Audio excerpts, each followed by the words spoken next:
Rob Cameron introduces himself with a false, flirtatious smile. He boasts about his powerful family and their Moretti connections. Ava silently longs to escape this painfully dull dinner. Then the waitress brings drinks they never ordered, compliments of the house. Confused, Rob frowns and questions the waitress. She points toward a shadowy stranger at the next table. His expensive watch signals wealth, status, and hidden power. He sips slowly, calm strength tightening the muscles in his neck. Among the roses, he praises them as a beautiful couple. Ava flushes, stunned by the stranger's brazen interference. Their eyes meet, alive with questions and undeniable sparks. Rob's sharp cough drags her back to the awkward date. Flustered, Rob thanks him and hurriedly resumes their conversation. Then he produces a ring and abruptly proposes marriage. Ava freezes, stunned by the reckless, unexpected proposal. Rob eagerly describes their perfect future, complete with 2 children. Doubt flickers as Ava imagines how acceptance would change everything. One thought tempts her. No more miserable blind dates. Her family would finally believe their wayward daughter had settled down. Perhaps the mysterious stranger would fade into her orderly new life. But that father-approved future feels more like a prison. Breaking invisible chains, Ava suddenly rises, leaving Rob speechless. She rejects his stability, abandoning both money and expectations. Before leaving, however, she makes one final point. Her name is not Darling. Her name is Ava. Rob protests, but his words never reach her. Her retreating heels sound like music to another man's ears. He watches her leave, clearly entertained by the spectacle. Each sharp click carries her farther from impossible expectations. Then her confidence wavers, and she suddenly stops. Responsibility, and Angie's inevitable reaction, makes her sigh heavily. Angie's predictable fury tightens everything inside Ava. "I'm doomed anyway. Why not enjoy something extra?" she thinks. One clumsy step sends the world tilting beneath her. Strong arms catch her amid a swirl of rose petals. The unexpected touch jolts her sober and quickens her pulse. It's the same stranger, smiling as he checks on her. Embarrassed, Ava nods. Somehow he understands her miserable date. He tucks back her hair, and a new spark ignites. Among the roses, he offers her an entirely different story. She feels the danger through every fiber of her body. His casual touch and commanding arrogance scream walking disaster. Getting involved with him would change her life forever. Instinct warns of his iron grip and an inescapable game. Every instinct says this charming man means trouble. One step toward him could destroy her familiar world. Memory, or premonition, warns that escape may become impossible. Yet her smile reveals that danger only excites her. The door slams, sealing them inside their private world. Their lips collide, and every other thought disappears. Every nerve craves his touch, his closeness, his surrender. His tightening embrace deepens the kiss into something dangerous. He pulls her closer, gripping her neck possessively. One sudden move pins her against the wall, gasping. He claims her lips again, swallowing every sound. His hot hand slips beneath the fabric. She trembles. She bares her neck, overwhelmed by his burning kisses. This untamed man could burn her whole world down. Her body burns, leaving no strength or desire to retreat. He knows exactly what he's doing, and she follows willingly. Then her body trembles, recoiling from the unbearable intensity. The movement resembles a frightened animal trapped by passion. Real terror fills her eyes when something cold touches them. A hidden gun instantly shatters the haze of desire. She shoves him away, demanding answers about the weapon. He stays commanding and calm while her heart pounds wildly. With one smooth motion, he hides the gun again. He sets it down, then pulls her close once more. His gentle hand promises protection and pushes fear aside. His blue eyes swear that she is safe beside him. Breathless, she gives him one hesitant, trusting nod. She whispers that perhaps they rushed into this. He simply extends an open hand, inviting her onward. His disarming smile urges her to leave fear behind. Running water fills the bathroom with cleansing steam. Freshly showered, she emerges wrapped in a soft robe. The empty room leaves her confused and slightly worried. She searches the room, then suddenly senses his presence. He embraces her from behind, whispering, "You smell incredible." Then she realizes he still doesn't know her name. His intimate question carries only genuine curiosity. Embarrassed and tender, she struggles to reveal her name. Keeping things unreal, she playfully calls herself Juliet. He becomes Romeo, smiling wickedly as she sits down. Her cynical voice demands distance, despite their shared experience. She wants one unforgettable night, without promises or morning memories. But Nick is already thinking ahead. Most women change their minds by morning, while desire still burns. His finger traces her lips, both teasing and promising. Reading his intentions, she suddenly pulls him closer. She rises above him, her open robe emphasizing the challenge. Her hands explore his robe, eager to remove every barrier. Her smile promises a night neither of them will forget. He accepts her game with an equally fiery gaze. His twitching smile betrays excitement and anticipation. In one swift motion, he seizes and pulls her close. Their roles reverse. He hovers above her before the kiss. His finger brushes her chin, silently asking if she's ready. Casting off the robe, he whispers that she awakened his inner beast. His kiss claims her neck, dragging them into shared desire. Her body shuddered at the unexpected force of his advance, and her breath caught between bliss and astonishment. The trapped words are her last attempt to resist the force pulling her under. Behind her closed eyes, the world becomes an endless whirlpool of sensation. A brief cry rising from the deepest part of her being pierced the sudden silence. And in that instant, reality itself seemed to sway, opening a path into the abyss. She suppresses a moan, but her sinking body no longer obeys. He only smirked, seeing how her resistance merely heightened his anticipation. And then, defeated by her own passion, she whispered what he had been waiting to hear. His low laugh rolls through the darkness, rich with triumph and dangerous desire. His piercing gaze sweeps over her as he leans in. Then his lips covered hers, demanding and possessive, making the world around them disappear. His whisper about her beauty dissolved into the air, mingling with her broken gasp. Every creak of the bed echoed their movements, weaving pain and rapture into a single dance. A tear slipped from the corner of her eye and vanished into the blazing blush on her cheeks. Every meeting of their bodies became deeper and stronger, erasing the boundaries between them. Her fingers dug into his back while their skin burned in a furious, primal union.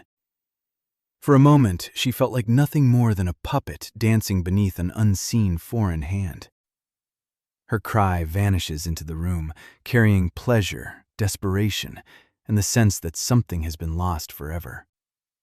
For one brief moment, resistance breaks through the fog in her mind, but it is already too late. Dawn exposes the empty room, leaving only echoes of last night. Crimson marks across her skin cruelly reveal what happened overnight. Before the mirror, she feels the whole world can read her skin. She hurries toward escape before the sleeping man awakens. Still, she pauses for one final, emotionally guarded look. He sleeps like an innocent angel, and the irony cuts deeply. She smiles bitterly. Yesterday, he seemed like an all-powerful devil. Memories return like claws, dragging her body and mind backward. Her pleas and his demanding whispers surge vividly through her memory. His dark stare and ruthless promise echo like a sinister lullaby. Despite everything, she admits she has never felt such consuming passion. No strings mornings often bring regret, and many women reconsider, but her smug smile suggests she is nothing like those other women. Bending over the bedside table, she hurriedly wrote something down, leaving her mark on this fleeting story. A lipstick kiss seals the note like a secret signature, a wordless goodbye with a hidden message. After one last look, she walks out into the silent dawn. Then he stirs, the soft movement breaking the fragile silence of the morning. His blue eyes open, focusing on the empty space beside him. "Julie," he whispers, slowly realizing she and the night's illusion are gone. He sits up fast, runs a hand through his hair, and spots the note. She really left. He studies the note, wondering what secret it contains. He lifts the note as scattered bills drift onto the sheets. Hundreds of discarded dollars suggest this was more than one night. Only a playful note and bright lipstick mark remain behind. Nick freezes, his mind going blank for a second as the meaning sinks in. Instead of anger, he smirks as danger ignites in his eyes. He raises his phone, clearly ready to begin the game.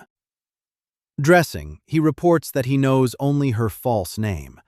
A helpful hand held a flame to his cigarette while he continued issuing orders. The spark flared, illuminating his determination. He intended to solve this mystery at any cost. Surrounded by men kneeling before him, he was commanding and cold, every word sounding like an order. He describes his target, a short, green-eyed brunette in her 20s. Entering his luxury car, he orders a search through hotel footage. The door slams, sealing him inside with his thoughts. The driver gives a brief confirmation. The order will be carried out. The caller finally asks the obvious. Why is he searching for her? Wounded yet amused, he wants revenge on the Juliet who paid him. His thoughts return to their bath and her hatred of commitment. Her sad eyes revealed exhaustion from becoming what others demanded. He understood her longing to escape everyone else's expectations. Her words echo because his own desires are always pushed aside. She wonders whether he suffers from the same pressure. Reading the question in her eyes, he says softly, "Then stop thinking and just enjoy yourself." Her heartbeat quickened in anticipation of something unknown, responding to his words. Beyond the glittering city, only their night of freedom exists. "Wow," she breathes, as he asks about her newfound freedom. Their eyes meet as he asks how she wants to spend it. A promise appeared in her eyes, and a soft, tender smile played upon her lips. But the sweet moment vanished when reality struck with deafening force. Her father rages over the ruined date, family shame, and missing night. Cornered by his cutting accusations, she hears, "Have you lost your mind?" She rejects the arranged marriage, but he roars, "Shut up!" His furious face asks how much longer he must tolerate her. A shout tore from his chest, drowning out every attempt at resistance and every word. He attacks her past, parties, and drugs, while she insists it is over. But the past clings to her like a shadow, hardening her expression with bitter, exhausted resolve. "From now on, you're grounded." His words sounded like a sentence, and he spun around to leave. "Wait, what about school?" Her desperate cry hung in the air, but never reached his ears. The slamming door isolates her inside the icy silence. His handprint burns on her cheek, marking another shattered dream. Only the stranger's question echoes. How do you want to spend it? Strangely, the stranger's words had given her more freedom than every promise her family had ever made. Step by step, she drew away from the world that was breaking her. Underground, amid velvet roses and bullets, shadow world destinies are decided. Their power spans Russia, Sicily, and the concrete jungles of New York. The Caponelli dynasty's future rests with young lion Nick Caponelli. But even in this world of rules and obedience, there are those who dare to defy them. Jane demands whether stalking women is truly future boss behavior. Her anger knows no bounds. This is Jane, Nick's loyal assistant, who is now completely beside herself. Leo, Nick's other assistant, watches with a grin as Jane finally reaches her breaking point. Nick calmly questions why her talents still haven't found the woman. Jane explodes. How can she find one woman from such a vague description? A heavy sigh becomes an admission of helplessness. She has tried everything within her power. She traced the woman's car, but the city swallowed the trail. The woman became a ghost, disappearing without a trace as if she had never returned to New York. Nick mockingly questions her abilities, but Jane fires back, pointing to the real problem, his own recklessness. Nick finally questions his obsession. Finding her proved unexpectedly difficult. A vision flashes. She stands beside him among flowers, touching his shoulder. Her mysterious gaze, green as emeralds, pierces through his thoughts. A faint smirk tugs at his lips. He can't deny the effect she has on him. Leo drags the furious Jane away, trying to calm her rebellion while she continues venting her anger. And that is when the humiliating truth comes out. The great Nick Caponelli was paid for the night. The revelation sends Leo into loud, mocking laughter, while Jane tries to hide her own grin. Their cutting remarks and brazen jabs, every blow to his dignity, only deepens his irritation. Nick vows to return the money, until an authoritative voice interrupts. Footsteps silence the room as everyone watches the approaching figure. Gio Caponelli arrives, and the family patriarch instantly kills the laughter. Leo starts revealing the affair, but Nick and Gio silence him. Maintaining his outward calm, Gio casts his son a reproachful look, clearly displeased with his behavior. Pinning Leo down, Nick promises personal affairs won't affect his duties. Gio calmly orders Nick to marry, prompting questions about his visit.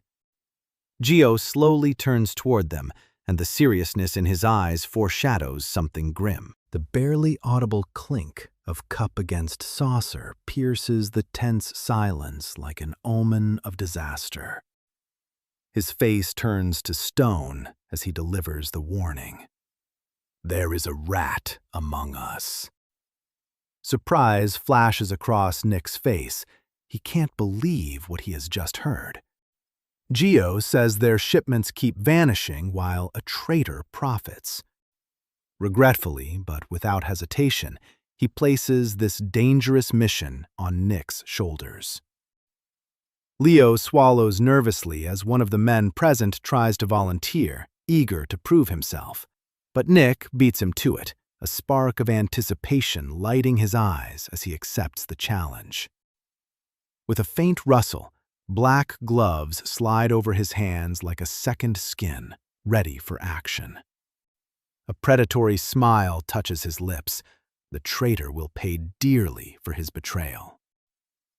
Above the dark city, helicopter blades turn heavily through the night silence, whipping the air into violent gusts. Uniformed figures hurry across the landing pad, loading crates under the commander's watchful eye. High above, a golden-haired puppet master watches the city's lights. Smirking, he scrolls through his phone and selects another victim. Cold blue light fills his eyes as he makes his decision. Then a face appears on the screen, a new target for the merciless game. The game is on, and an invisible threat settles over the city, promising pain and destruction. Soon, crimson fire engulfs the sky amid explosions and chaos.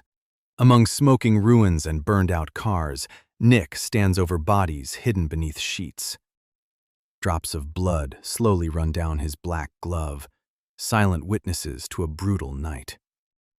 He studies the blood on his glove in grim silence, searching the stain for answers it cannot give. "We finally cornered those rats." Leo's triumphant voice rings out, satisfied after a month of exhausting pursuit. Nick does not share Leo's excitement. The interrogation produced nothing but low-level pawns who knew almost nothing. Even so, Leo doesn't lose hope and anticipates a new lead that may prove crucial. "You know Kyle Archer, right?" His question sounds like a lock clicking open on the next mystery. The photograph shows a tycoon's carefree youngest son, born into security wealth. He appears beside that woman, surrounded by strangers and suspicious connections. "I see," Nick says quietly, as the conspiracy finally begins to take shape. Nick orders everyone to finish and attend tonight's party, amusing Leo. "What now?" Leo asks with curiosity and a faint smirk as he looks at his companion's irritated expression. Leo pokes his cheek, teasing him to finally admit defeat. His irritation rises, and a powerful hand clamps tightly around the Joker's collar. Nick smirks and vows to find the woman who escaped. Elsewhere, a young woman studies papers in soft morning light. Her pen scratches hurriedly across the parchment while stacks of ancient volumes rise around her. Her pen stops mid-word, a memory freezing her hand in place. She hears old pounding and her past self begging forgiveness. Tears fall as she cries, "I'm sorry, Dad." But the vision disappears, leaving only a bitter aftertaste and a gaze fixed somewhere in the emptiness. A sudden knock at the door pulls her from her thoughts, and her eyes instantly focus. The door quietly opens, and a familiar figure appears on the threshold, asking permission to come in. It is Bella, whose bright smile immediately drives away Ava's darkest thoughts. Outside, evening settles over the city, while Bella continues raging about Ava's father. Bella condemns the month-long punishment. Ava says it has happened before. "Last time I was confined for 6 months, Ava adds quietly, bitterness filling her voice. Bella recalls how New York once called Ava Moretti a drug addict. The words stir a painful memory, and Ava only presses her lips together more tightly. An awkward silence hangs between them, heavy with words neither wants to say. Bella sighs, realizing that she has touched a sore spot. "Hey," she says, gently patting Ava's shoulder in an attempt to comfort her. Bella suggests forgetting the sad thoughts and going out for some fresh air. But Ava still remembers that she is grounded. Bella insists her father has cooled off and accepts any consequences. Taking the confused Ava by the hand, Bella playfully urges her to hurry and get ready. A sly, expectant smile plays across Bella's face. "Somewhere absolutely amazing," her friend answers mysteriously, leaving Ava confused. A heartbeat later, the city's noise crashes over them, and glittering lights promise something huge. Soon, Ava is standing in the middle of a dazzling party filled with laughter and clinking glasses. Now completely transformed, Ava can't hide her shock. "Bella, did you seriously bring me to a yacht party?" Ava blurts out in disbelief. Bella calls Kyle Archer's yacht party New York's hottest event. "Let's leave," Ava protests, but Bella pulls her deeper inside. Pretending not to hear, Bella races off for drinks and leaves Ava stranded. Ava suspects Bella prefers partying and waits for a chance to escape. Ava takes one step, then freezes when a familiar silhouette catches her eye. Her heart skips a beat. Could it be? A man stands directly before her, his presence there seeming completely out of place. Another man joins him, and Ava unintentionally catches every word of their conversation. "We're here to pick up girls," the newcomer says casually, earning nothing but irritation from his companion. Leo says Nick is tormenting Jane and should forget Juliet. Amid the bustle of the festive night, she senses someone's movement, someone's presence, and turns around. A knowing smile plays on Nick's lips, loaded with secrets and promises. Nick answers with a casual goodbye and walks off, leaving Leo baffled. His gaze sweeps across the crowd, cold and calculating, promising something more than a chance encounter.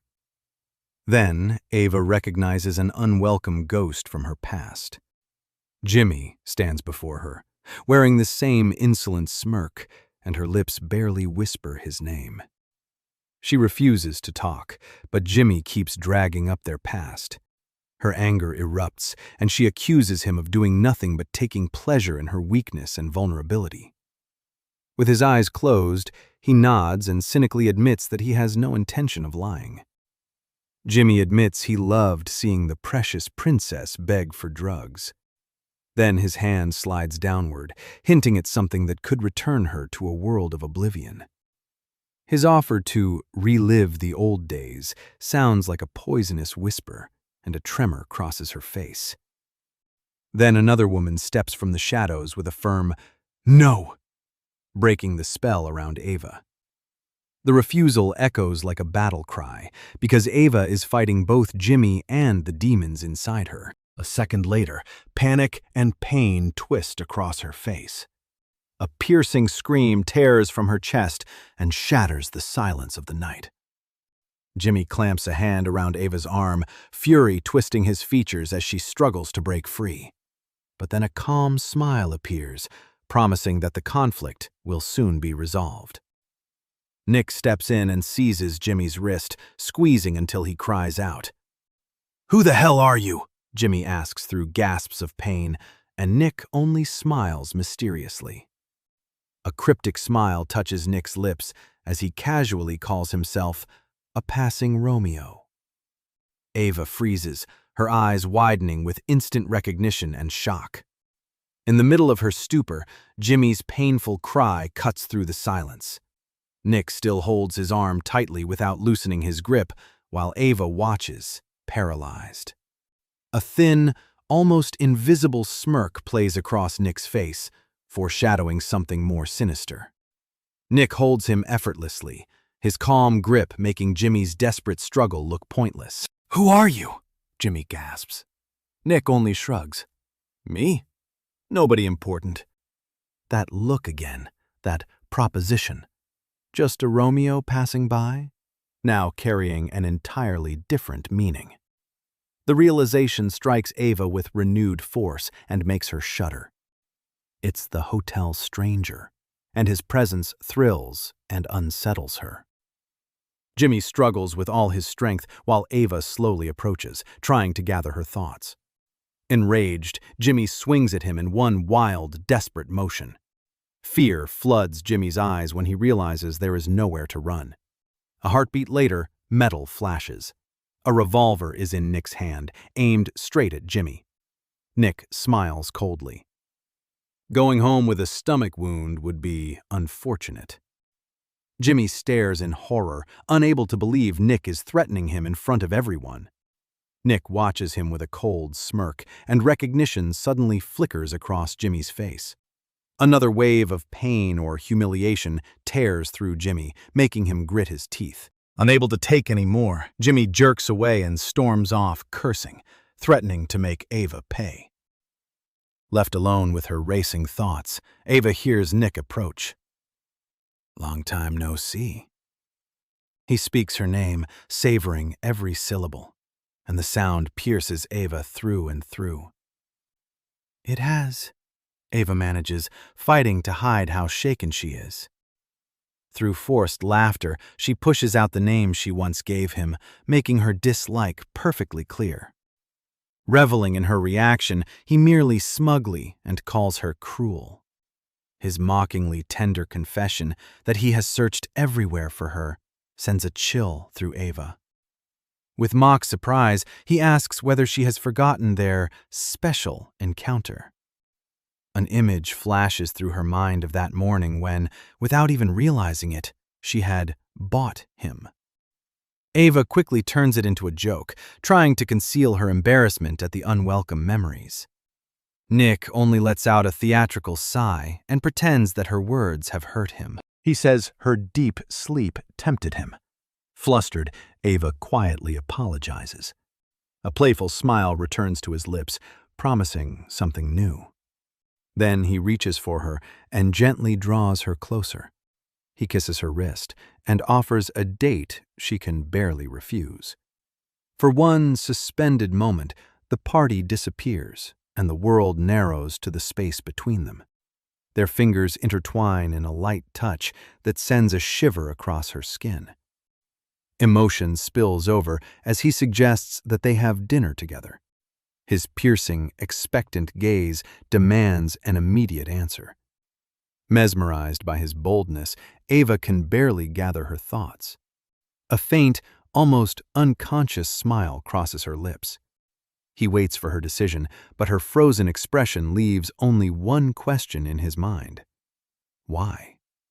She takes a step back, and the click of her heel echoes across the terrace. She makes it clear. Their night was a mistake, not a romance.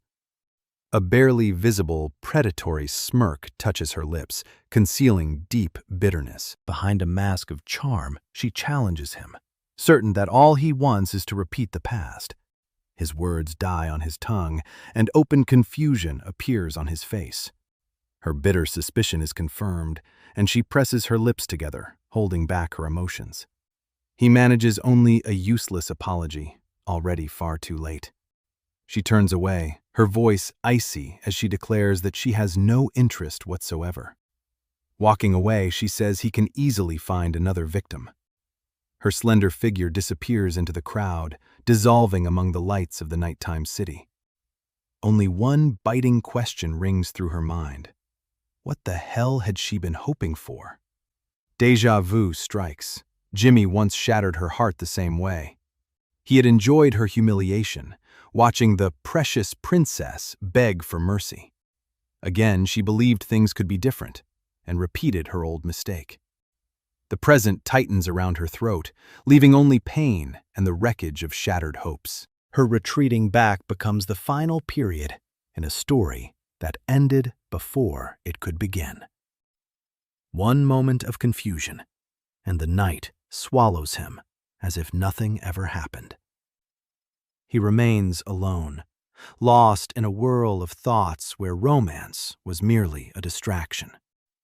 After all, far more serious matters demand his presence and a cold, clear head. Old rivals and past shadows await him at the table of fate. The conversation turns to the Russians, whose aggression and expansion are rapidly gaining momentum. The situation demands immediate action and a new balance of power. Then comes a proposal capable of changing the rules of the game: forming an alliance. The man hidden in the shadows greets the proposal with a cynical smile. After all, trust that has once been broken is almost impossible to mend. Old wounds are still bleeding, and tension fills the air. A threat looms behind every back. But he seems unshaken, his gaze remaining cold and perceptive. He knows that words alone won't be enough to break through their icy distrust. He proposes binding the alliance through their children's marriage.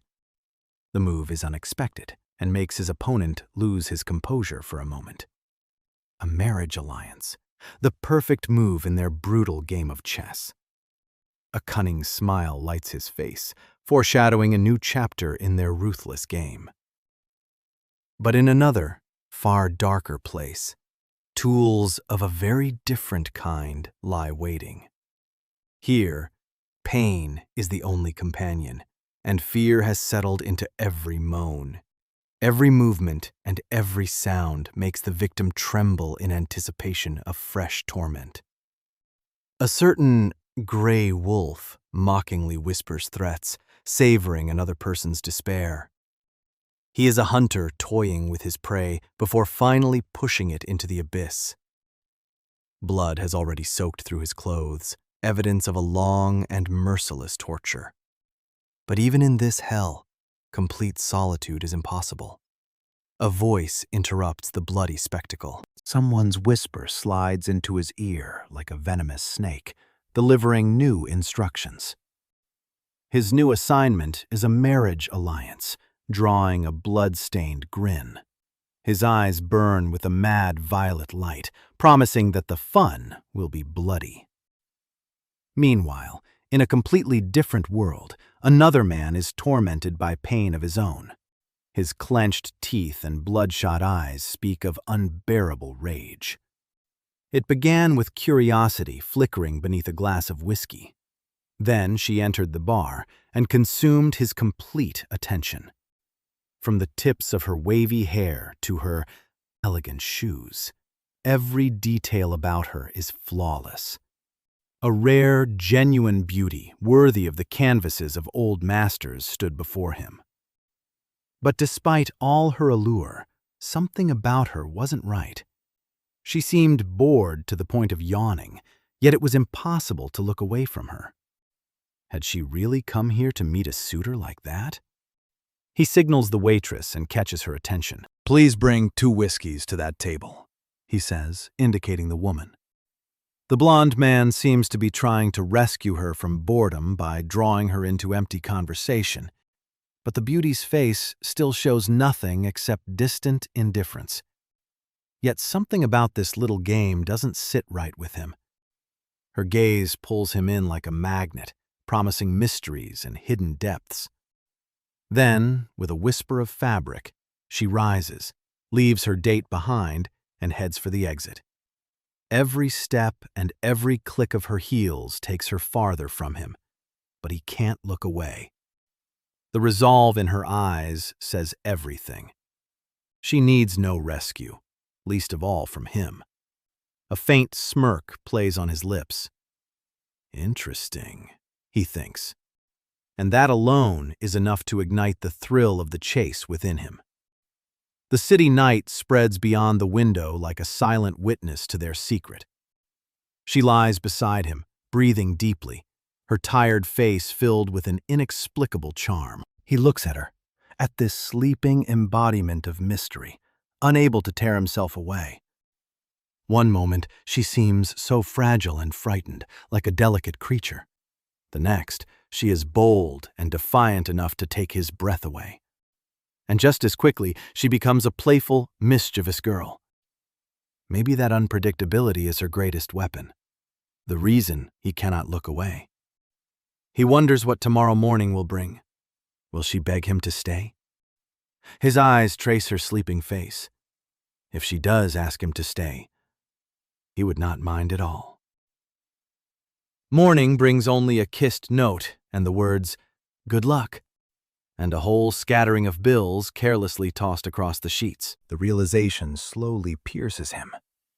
Was this payment for the night? Was he really nothing more to her than a passing thrill? His fist clenches, reflecting the full depth of his shattered expectations and wounded pride. But his resolve remains unshakable. Despite the pain, he will find her at any cost. And so the search begins, becoming an obsession for him and a heavy burden for his assistant. Her face, captured in countless photographs, becomes the symbol of his pursuit and his fixation. But time passes, and the shadow of her disappearance only deepens, dragging him into despair. Even Jane, his loyal assistant, reaches her limit and begs him to stop and admit defeat. The voice of reason whispers that chasing the ghost of a single night is pointless. But a fire burns inside him, refusing to die and recognizing no obstacle. Then, after months of hopelessness, chance offers him an opportunity almost as if in mockery. Aboard a luxury yacht beneath muted jazz, he feels that fate is finally on his side. His gaze catches something familiar, something that makes his heart stop in his chest. It is her, his dream, his obsession, appearing from nowhere like a vision. The world freezes as he takes a step toward the reunion he has long desired. And the name he hasn't spoken for so long slips from his lips like a breath of relief. An invisible thread woven from memories and anticipation hangs between them. He carefully takes her hand, feeling the softness of her skin and the delicate beat of her pulse. And within that touch lies a promise, an invitation into a new and unknown world. Her cheeks flush, and she lowers her eyes shyly, though interest is visible within them. He knows he needs this second chance, and he won't lose it, no matter the cost. Unshakable confidence fills his gaze, predatory and seductive. But she isn't a naive girl, and she voices her suspicions openly, challenging him. She turns slightly away, but his apology sounds like an admission of defeat, unexpected and insincere. Her final response ends his game and their entire exchange. Her departure strikes him like a public slap at a grand ball. He never chases prey that doesn't willingly enter his trap. Yet something breaks inside him, overriding pride and principle. He suddenly grabs her wrist, stopping her step, and her stunned gaze meets his. Her confusion mirrors his question. Why can't he let her go? A faint smile touches his lips, filled with awareness of his own game and his own weakness. A note of indignation enters her voice, but his reply disarms her with its unexpected directness.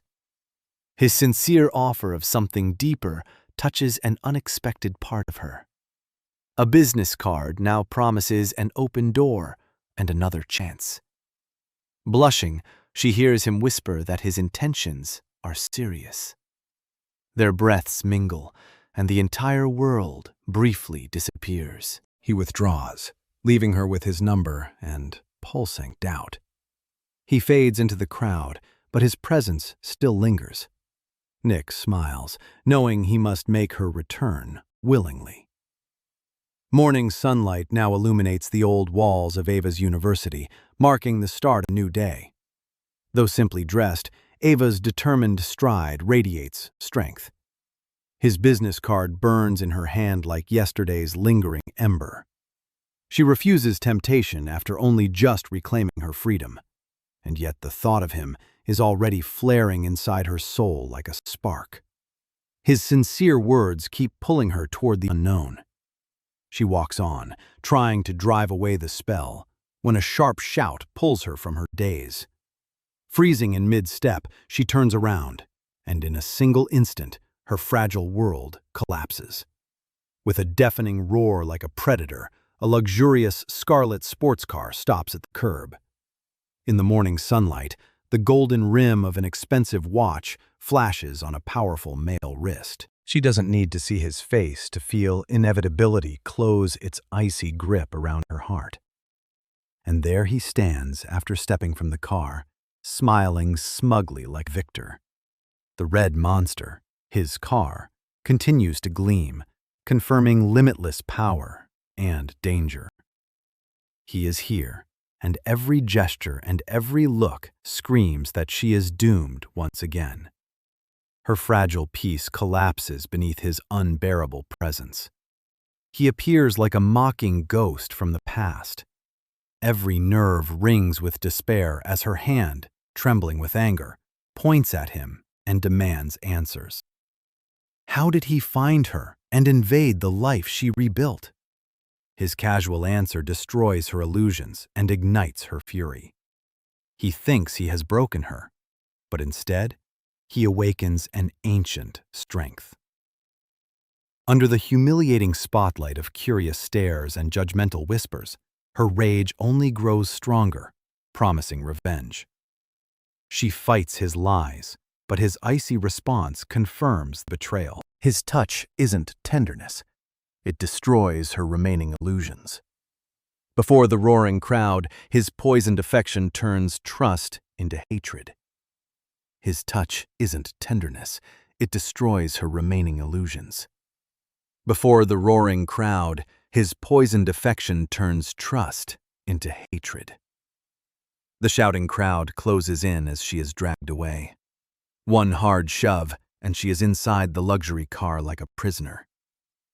Before the curious crowd, his smile promises escape into uncertainty. His quiet chuckle irritates her, while her desperate demand that he drive away is born of pure panic. The door seals her escape, while his gaze promises more. Through half-lowered eyelids, he mockingly studies her confusion. She hides her fury as he notes her obvious discomfort. She orders him to stop, but he invades her space. The suddenness of his movement makes her heart stop, and her eyes widen in a silent question. The seatbelt clicks as he asks her not to hate him. Confusion reddens her cheeks as she struggles to understand. He mistakes her furious embarrassment for butterflies in her stomach. She fights the belt while he savors complete control. The engine roars, carrying them away as introductions begin. Nick, he introduces himself, while she only sighs, realizing this will be a long and exhausting drive. His detailed knowledge of her life unleashes outrage and fear. One hope remains: he doesn't know everything, though danger feels real. Her Hudson threat only earns an amused chuckle. "Don't worry," he says. "This will be a proper, old-fashioned date." And the words carry a challenge. She treats today as a one-time accident that won't repeat. But then something in the air changes, revealing new and dazzling horizons. They stand in the middle of a stable, bathed in golden light and surrounded by noble horses. "Are these all yours?" she asks, hearing about his childhood estate. A younger sibling. The thought stirs a quiet ache in Ava before the horse's snort pulls her back. A dark, powerful horse appears beside her, making her gasp. The girl immediately reaches toward the horse, forgetting everything else, and asks its name. He warns that the difficult horse challenges even experienced riders. But ignoring his warnings, she gently strokes the animal's muzzle and insists that he is an absolute sweetheart. A sincere smile, full of tenderness and delight, lights her face. Watching her, he only gives a crooked smirk, as if foreseeing something. "Want to ride?" he suddenly asks, and her eyes light up with an eager, "Yes!" But her joy turns to embarrassment when a helmet is placed on her head. Sharing one saddle embarrasses her. "Shouldn't we ride separately?" With complete confidence, he says that he couldn't let a beginner ride alone, making her suspect hidden motives. A sly smile curves his lips. "Come on." And in the same instant, his heel strikes firmly against the horse's side. The horse surges forward as the wind whistles deafeningly, leaving her utterly bewildered.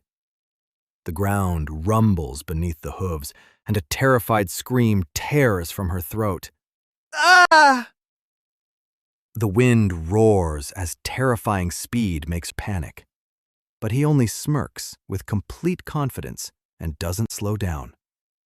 Closing his eyes, he promises, "You will always be safe with me." His gaze pierces her as if reading her thoughts, and a drop of sweat trails down his forehead. Radiance spills across the horizon, painting the world in gold and crimson, and the sight is truly magical. "Incredible. Isn't it beautiful?" Ava breathes, staring at the sunlit landscape. Nick looks at her and admits, "When I ride like this, I feel free, like I'm flying."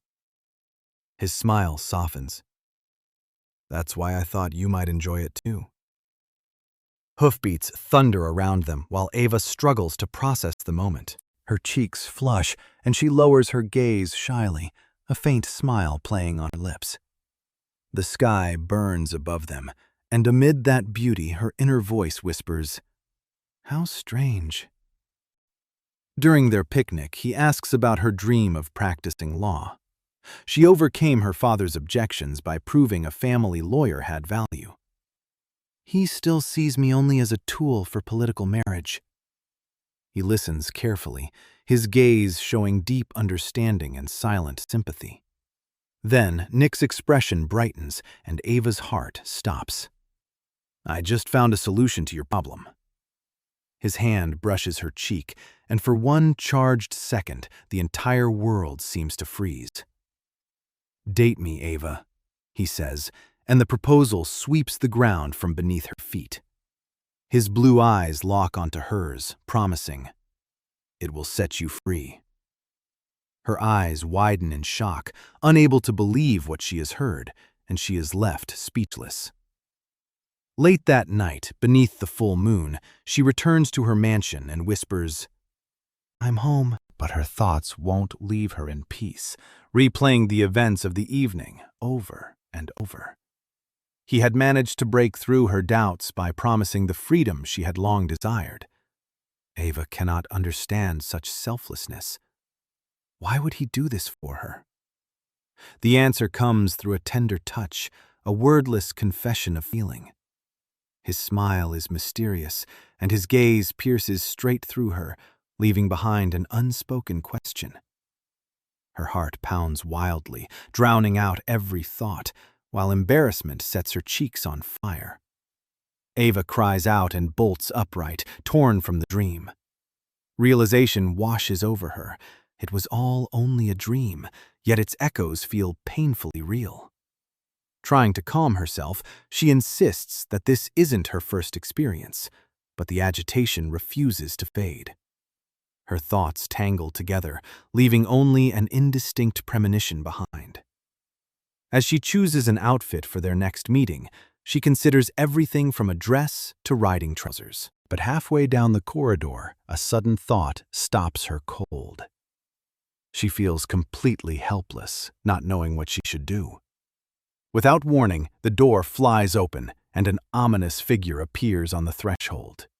His cold, piercing gaze promises nothing good. He harshly demands to know why she returned so late, giving her no time to explain. An irritated click of his tongue only confirms his displeasure. He dismisses her excuses and reminds her he opposes her studies. He orders her to attend tomorrow's important meeting and cancel everything else. After delivering one final warning about punctuality and appropriate clothing, he disappears. The door slams through the mansion, leaving Ava alone with the crushing news.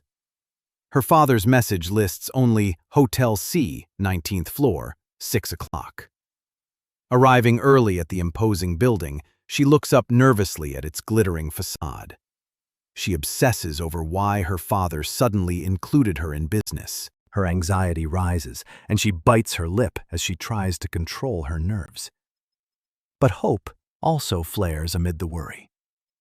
Perhaps this is a life-changing chance to prove her worth. The elevator doors on the ground floor open silently, inviting her upward into the unknown. Watching her reflection, she proudly believes her father finally recognizes her. The mirrored doors begin to slide together, cutting her off from the lobby when a sudden impulse makes her instinctively catch the edge and stop the elevator. Someone is approaching. Politeness demands that she hold the door, and she turns toward the approaching silhouette. The last man she expects waits by the elevator, freezing her world. It is Nick, and he looks every bit as shocked by the encounter as she is. Speechless, she nearly drops her purse when he questions her presence. Nick pins her against the wall, his hand striking the elevator panel sharply and making her flinch. He repeats the question, leaning close enough to burn her skin. His fingers barely graze her cheek while his eyes search hers for an answer. His teasing gaze examines her elegant outfit and obvious expectations. Her heart races when she realizes what he thinks. Ava is dressed for a date. She immediately rushes to deny it, feeling color flood her cheeks in embarrassment. She protests softly, wondering why she would need another man when the man she wants is already here. His expression softens, freezing for a moment in silent surprise. With a relieved breath, he pulls her closer and feels the tension leave him. A soft, almost weightless kiss touches her neck. Her eyes widen at the surprise, and her cheeks burn even brighter. He looks straight into her eyes and asks a question filled with nothing but resolve. Without waiting for an answer, he presses his lips to hers, making the world around them stand still. They share a brief, mutual kiss. She remembers she must meet her father. He smiles and says they should hurry. They exchange one last quick kiss. Then they pull apart. She steadies herself and checks the floor. The elevator nears the 19th floor. He releases her hand. The numbers change quickly. A chime sounds and both step back. The doors open. Her father is waiting outside, surprised. Ava struggles to explain. Her terrified gaze meets her father's cold, assessing stare. Nick shields her while Ava realizes the men already know each other. Her father's demanding voice orders Ava to greet the man she was just moments away from kissing. Then her father identifies Nick as the Caponelli family's future leader. In an instant, Ava's world turns upside down, exposing the cruel reality prepared for her. Only then does Nick grasp the full scheme. A marriage has been arranged for him, too. Seeking to strengthen their positions, the family clans have decided to unite through a profitable marriage. One of Nick's brothers listens with a faint smirk, as if he already knows what will come next. A lighter flame flashes in the darkness, symbolizing the birth of a new and dangerous idea. Beneath the starry sky, Nick's brother asks a question that could change everything. Without lifting his eyes, Nick speaks words filled with hidden meaning and concealed resolve. "I'm going to ruin this wedding anyway," he declares, a dangerous spark burning in his eyes. A devious smile lights his face. No bride means no wedding.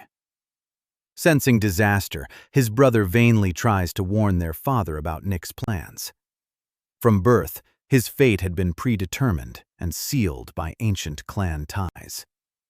But Ava dreamed of something else, a marriage for love, a free choice, not another set of chains. And as Nick looks into her eyes, he makes a decision. He will free her from this burden.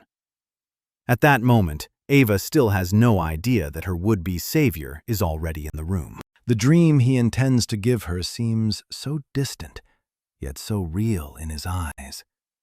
He knows her personality perfectly, and even imagining how she will react to his words amuses him. Then, the name he has been repeating silently takes on a stunning new meaning. The woman before him is Ava, his future bride and alliance key. The unforgettable woman is also his arranged bride. His heart stops, then pounds with a rush of relief and anticipation. Now, fate and family business have made their union unavoidable. Ava. Her name slips from his lips again like a faint breath. She, meanwhile, sits at the table, lost in unhappy thoughts, and gives only a weak nod in reply. Her misery concerns him, but the scheduled wedding strengthens his resolve. The tense dinner draws to a close, and all four of them prepare to leave. Pleased with the arrangement, Ava's father launches into a pompous speech, until she cuts him off. It turns out that even her own father never told her about the engagement, shocking everyone present. "My decisions are for the good of the family," he snaps, demanding his daughter's unquestioning obedience. Seeing a father treat his own daughter this way leaves him silently shocked and deeply outraged. His fists clench unconsciously beneath the table, betraying the tension rising inside him. Ava shoots to her feet and ends the conversation. "Excuse me, I'm not feeling well," she says, and the sound of her heels echoes through the room. "Come back here at once! Where are your manners?" Ava's father's furious voice shakes the air. "Sir, allow me to speak with her," he says confidently as he rises from his seat. Without waiting for an answer, he follows her at a quick pace, determined not to leave her alone. Her heels strike the floor as she rushes away, desperate to escape. The nightmare she escaped now threatens everything she rebuilt, but a strong hand catches her and prevents her from going any farther. Nick tries to calm her, but rage and pain take over. "You knew about this, didn't you?" She accuses him of plotting, but he insists the engagement surprised him too. Even then, he insists he had no idea the promised woman would be her. She remembers his smiles, convenient appearances, and knowledge of her file. To Ava, it looks exactly like a carefully staged game, and she does not believe a word. He begs her to listen, knowing how ridiculous his explanation sounds. She answers with a bitter smile. "You enjoyed yourself, didn't you?" Tears run down her cheeks, mingling with that twisted, unnatural smile. Nick protests, but her fury rejects every explanation. "Leave me alone! I never want to see you again!" tears from her chest, and she bolts away again, leaving him standing in the middle of the empty corridor. He closes his eyes, feeling the world around him collapse beneath the deafening sound of her retreating footsteps. Elsewhere, in the dim glow of a bar surrounded by glasses and empty bottles, another dangerous story begins. She sits alone amid noise, unaware someone nearby is watching. Her eyes hold a weary sadness, but a spark of defiance still survives beneath it. That secretive night ends with him embracing a woman he barely knows. By morning, he whispers of love that flared without warning, playing a game of his own. Cruel fate binds them through a marriage neither knew existed, and while she drowns in the foreboding of lost freedom, someone watching from the outside finds it amusing to observe a soul struggling to escape a golden cage. Spend her entire life as someone else's puppet? Exist only as a tool in another person's hands? It is a living nightmare, and she tries to bury it beneath another strong drink. But a new voice interrupts her solitude by ordering another of whatever she is already drinking. Her face makes it clear she wants to be left alone, but the stranger is not discouraged. He only smiles, as if he can read every thought in her mind. Then come words that pierce her heart like a dagger. How could he know? Who is this stranger who dares to be so brazen? He comes closer, his voice sounding like a whisper carrying a secret. "Hello, Ava." "I'm Alec Asnikov," he says, dangerous amusement flashing in his eyes. By repeating her name, he emphasizes how much he knows and raises even more questions. He is clearly not someone who wandered into the bar simply for a drink. His name means nothing to her, but the way he knows her is completely inexplicable. His laugh drips with contempt. "The Undertaker didn't tell you, did he?" "The Undertaker?" The nickname echoes through her head, giving rise to horror and confusion. Then he names her fiancé and attaches that ominous nickname to him. Her fiancé, Nick Caponelli, is the heir to one of the two largest mafia families in America. A man capable of ending countless lives with a single movement of his hand. Now she recognizes Nick as the Undertaker, hiding danger behind charm. Anxiety twists her face. Could what she has just heard really be true? The bartender mocks her. You thought he was different. You were fooled. Confused, she stares at him. Why reveal all this? And what does he stand to gain? He smiles as if savoring her fear. How could I not care? Their alliance would devastate his family, and he won't allow it. Realization strikes her. This man also belongs to a mafia dynasty. Yet manipulating them for himself makes him no better than Nick. He takes a slow sip, calmly weighing his next move. With the sharp clink of his glass, he makes a decision. Fine. If she does not believe him, she can ask Nick herself. His reaction will tell her everything. Leaning closer, Alec lowers his voice. There is something she was never meant to learn. And Nick won't be able to say a word about it. Because once Ava discovers the secret at the heart of this marriage, she will never marry Nick. But what secret could destroy everything? His smile only widens. If she is that curious, he is willing to tell her. Alec leans in to reveal the truth. Nick Caponelli is actually... But at that exact moment, a sudden movement and a deafening impact tear through the tense silence. Her shocked gaze meets Nick, who has appeared without warning. Furious as a storm, he grabs the bartender by the collar. What are you doing here? The bartender, violet light glowing in his eyes, hisses. You need to keep her on a shorter leash. Nick grits his teeth, barely containing his fury, and only a dull grinding sound can be heard. Then he snaps and raises his fist, his angry shout disappearing into the whistle of the blow. Another man rushes in and stops Nick, urging everyone outside before the situation explodes. His voice is calm but commanding as he tries to rein in Nick's fury. Ava answers with a faint, challenging smile. You have something to tell me, don't you? Her fingers tighten around Alec's hand, making the challenge impossible to miss. Cold sweat runs down Nick's face as he fights for control, his jaw locked tight. The man leads them away beneath the bartender's watchful eyes. Ava glances back, an uneasy premonition darkening her face as something unspoken hangs in the air. With a devilish smirk, the bartender casually calls after her. Make sure you ask him about the secret. With a casual wave, Alec calls after them. Ciao. Realization hits Ava, and she hurries after Nick.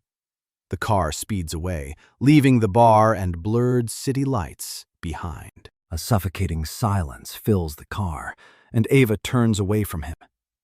Nick breaks the silence. You are in serious danger. Never speak to him again. No! Ava cuts him off. I'll speak to whoever I want. You have no right to control me.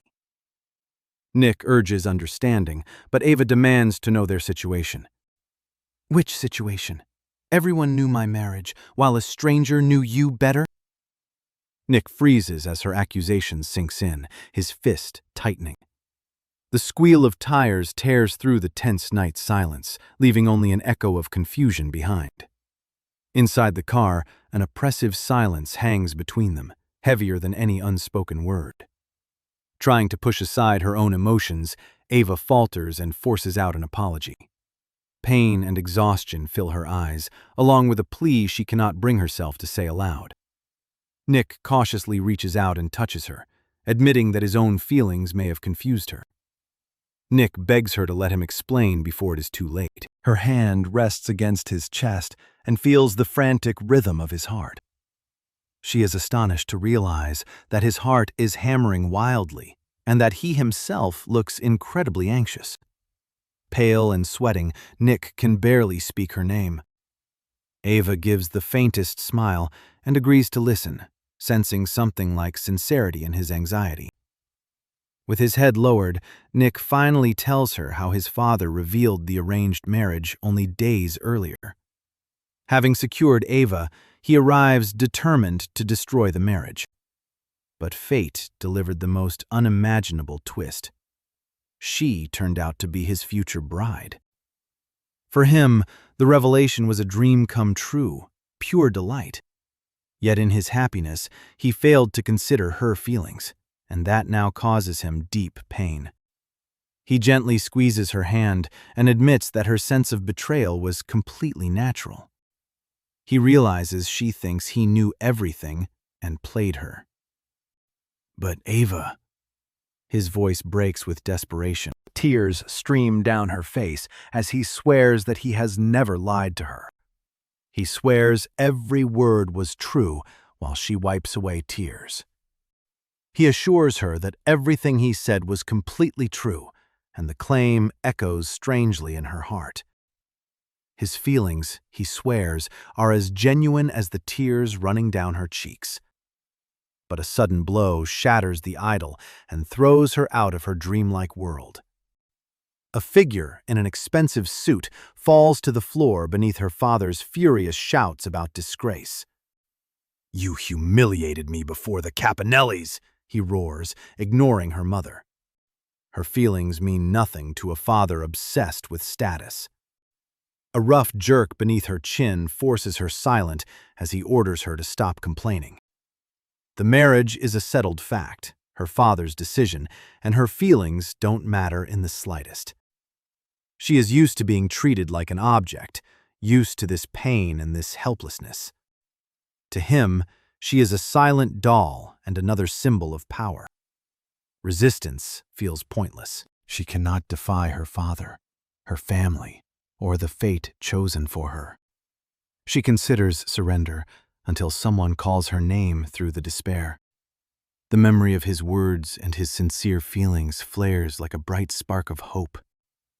Ava accepts the inevitable marriage until a firm no interrupts. A strong arm wraps around her, offering not merely support but protection. He looks straight into her eyes and urges her to think about her true, deepest desires. But the same uncompromising no appears in her father's eyes, for he accepts no objections. Her father grips her, declaring only his interests matter. She vows to marry only the man she freely chooses. Her father merely gives a crooked smile, viewing her defiance as something that will be easy to break. A new day dawns, bright and beautiful, though darker shadows are already gathering around Ava. Along with it comes a magnificent bouquet, the symbol of someone's tender, or perhaps not so tender, feelings. Nick confidently brings a bouquet chosen especially for her. She steps through the grand gates, and his gaze instantly catches her silhouette. "Ava!" Nick's voice cuts through the morning and makes her flinch. He offers her flowers and a ride, hinting about her late return. A faint smile full of smugness and hidden intent plays on his lips. Then he sees the ominous bruise around her wrist. "Ava, what happened to your wrist?" Nick catches her hand, but she immediately pulls away. She flinches, anxiety filling her eyes, then turns away to hide her pain and humiliation. Like a cornered animal, she quickly conceals the evidence of the recent violence beneath her sleeve. "You wanted freedom and claimed your feelings were real," he accuses. Tears shine in her eyes, but desperate resolve burns within them. "Then set me free right now." Cruel satisfaction lifts the corners of Nick's mouth. "Isn't this what you wanted, Ava?" Drops of sweat emerge through the fury and despair on her face, distorting her beautiful features. Freedom suddenly means facing a roller coaster's terrifying height. "You wanted freedom," he smirks as the car plunges. The drop steals her breath amid screams of terror and delight. Her fingers dig into the safety bar, the only support she has in this dizzying flight. Afterward, Ava accuses Nick of attempted murder. He laughs it off. She remains terrified and breathless, while he watches in confusion. His question seems only to emphasize her bewilderment, and it contains not a trace of pity. She admits her father dismissed amusement parks as wasted time. With an alluring smile, he promises an unforgettable day. She stares at his palm, anticipating something thrilling, and frightening. Their palms meet, sealing an unspoken pact and opening the door to a day neither will forget. Nick delivers an unforgettable carnival day of exhaustion and carefree laughter. Amid carnival chaos, Ava's mischievous smile promises even more madness. When celebration overwhelms them, Nick answers her challenge with a smirk. Without a single word, they enter a game whose rules have yet to be invented. Noticing her pain, he gently removes her aching shoes. Then Ava notices a happy family walking hand in hand beneath the glowing rides. She whispers about dreaming of happiness in a normal family. She jokes that another life would have brought her here more often. Nick reminds her their shadowy lives redefine what normal means. Holding her hand, Nick paints a picture of another life: sunrises, long walks, quiet evenings, and simple freedom. His hopeful words brighten her face and make her heart tremble. For once, Ava believes him as their worlds begin touching. A sudden impulse startles her, shattering the dreamlike moment. Now weightless in his arms, she hears his victorious homeward suggestion. Blushing, she protests and struggles, but he holds her firmly. He carries her over his shoulder while she mutters his name. Then the sharp click of heels cuts through the night, announcing a new arrival. Ava's heart jumps when she hears a familiar call that instantly fills her with alarm. A radiant, sharp-eyed woman approaches with fearless confidence. Realization washes over Ava, and her lips barely whisper, "Jane?" Nick, fearless only seconds ago, suddenly goes pale as shock and annoyance widen his eyes. Jane's sharp footsteps announce approaching drama like pounding drums. Then, without warning, her leg shoots forward and delivers a kick that echoes through the night's silence. Ava freezes in Nick's arms, unable to believe the scene. Jane lashes Nick with accusations of betrayal and disloyalty. Nick stays outwardly calm, but one drop of sweat betrays him. Then, Jane points straight at Ava, a sly and almost sinister smile spreading across her face. Her fingers clamp around Ava's wrist like steel and drag her closer. With shameless confidence, Jane openly flirts with Ava and casually calls Nick a loser. Caught in the center of the awkward scene, Ava feels trapped, frightened sparks flashing in her eyes. Ava tries to smooth things over, shyly explaining that everything happened so fast. But Nick's interruption makes Ava freeze on one thought. His family? They soon enter an elegant restaurant filled with sparkling glasses. Completely overwhelmed, Ava can only wonder how her evening went off the rails so quickly. What does this even look like? Some kind of insane eating contest? Reading the confusion on her face, Nick apologizes for the chaos and decides to explain. Nick introduces Jane as his childhood friend and younger sister figure. His younger brother Leo competes with Jane to devour food fastest. Nick calls them business colleagues, while Ava grows increasingly suspicious. Realization flashes in her eyes. That means these two are somehow connected to the mafia as well. Despite their mafia ties, their warmth sharply contrasts with Ava's family. As champagne arrives, Ava's gaze accidentally crosses the room. A sharp sense of déjà vu immediately pierces her. She has seen this waitress somewhere before. The memory hits Nick at the same time. This is the restaurant where he and Ava first met. With a smile, he asks whether she visits the establishment often, but Ava is far too stunned. Her face shows complete bewilderment, as if she is trying to grasp some important detail. Nick casually confirms that not only the restaurant, but the entire hotel belongs to him. Then Ava understands. That night, he wasn't there by chance, but as the owner. Nick says Leo usually handles business, but instinct drew him there. Looking at Ava, he adds almost romantically that perhaps fate itself brought him there so they could meet. The romantic moment shatters when Nick's sister loudly complains that his sugary tone is unbearable. Leo whispers that ruthless Nick now seems like another personality. Nick clenches his fist and digs his fingers into the napkin, his patience apparently nearing its end.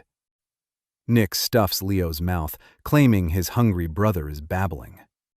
Laughter fills the restaurant as Leo fights off the food. With a heavy sigh, Nick suggests that he and Ava leave, but his brother makes another mocking sound. A faint smile plays across Ava's face, hiding her true thoughts. The shared awkwardness quickly turns into loud, genuine laughter that fills the room. Glowing with happiness, Ava admits that she has always dreamed of a family this strange and this close. Nick gives her a thoughtful look, as if trying to decipher her sudden joy. Even his usually serious face softens with a gentle smile that eases the tension. The teasing ends when Leo tries warning Ava and gets interrupted. Night slowly descends over the city, swallowing the bustle of the day in its somber silence. Beneath a lone street lamp surrounded by moths, a desperate shout rings out.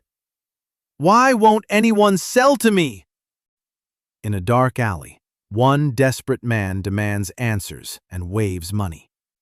The other, forbidden to help, barely contains his irritation. Furious, the other man demands to know who dared give such an order.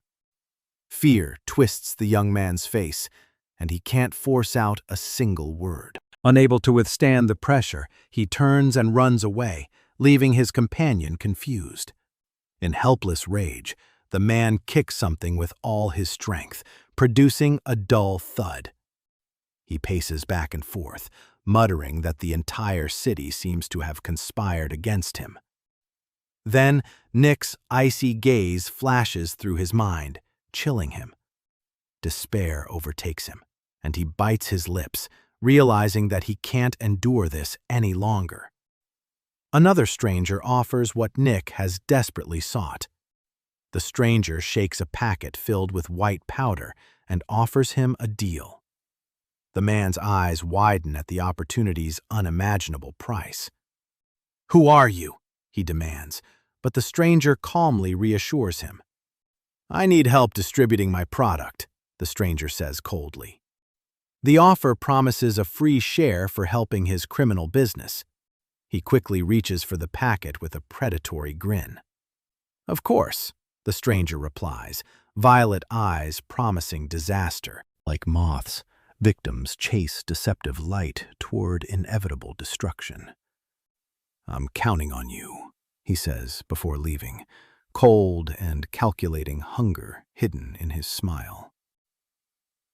Meanwhile, far from that dark bargain, a very different story unfolds in a world of bright lights. "It's beautiful," she whispers as she looks at the nighttime city, glittering with lights across the horizon. He apologizes for dinner's chaos. She assures him she loved it. It was her liveliest evening, full of laughter and awkward stories. "Our families are both mafia, yet they feel completely different." Her voice trembles. "Don't you hate me for it?"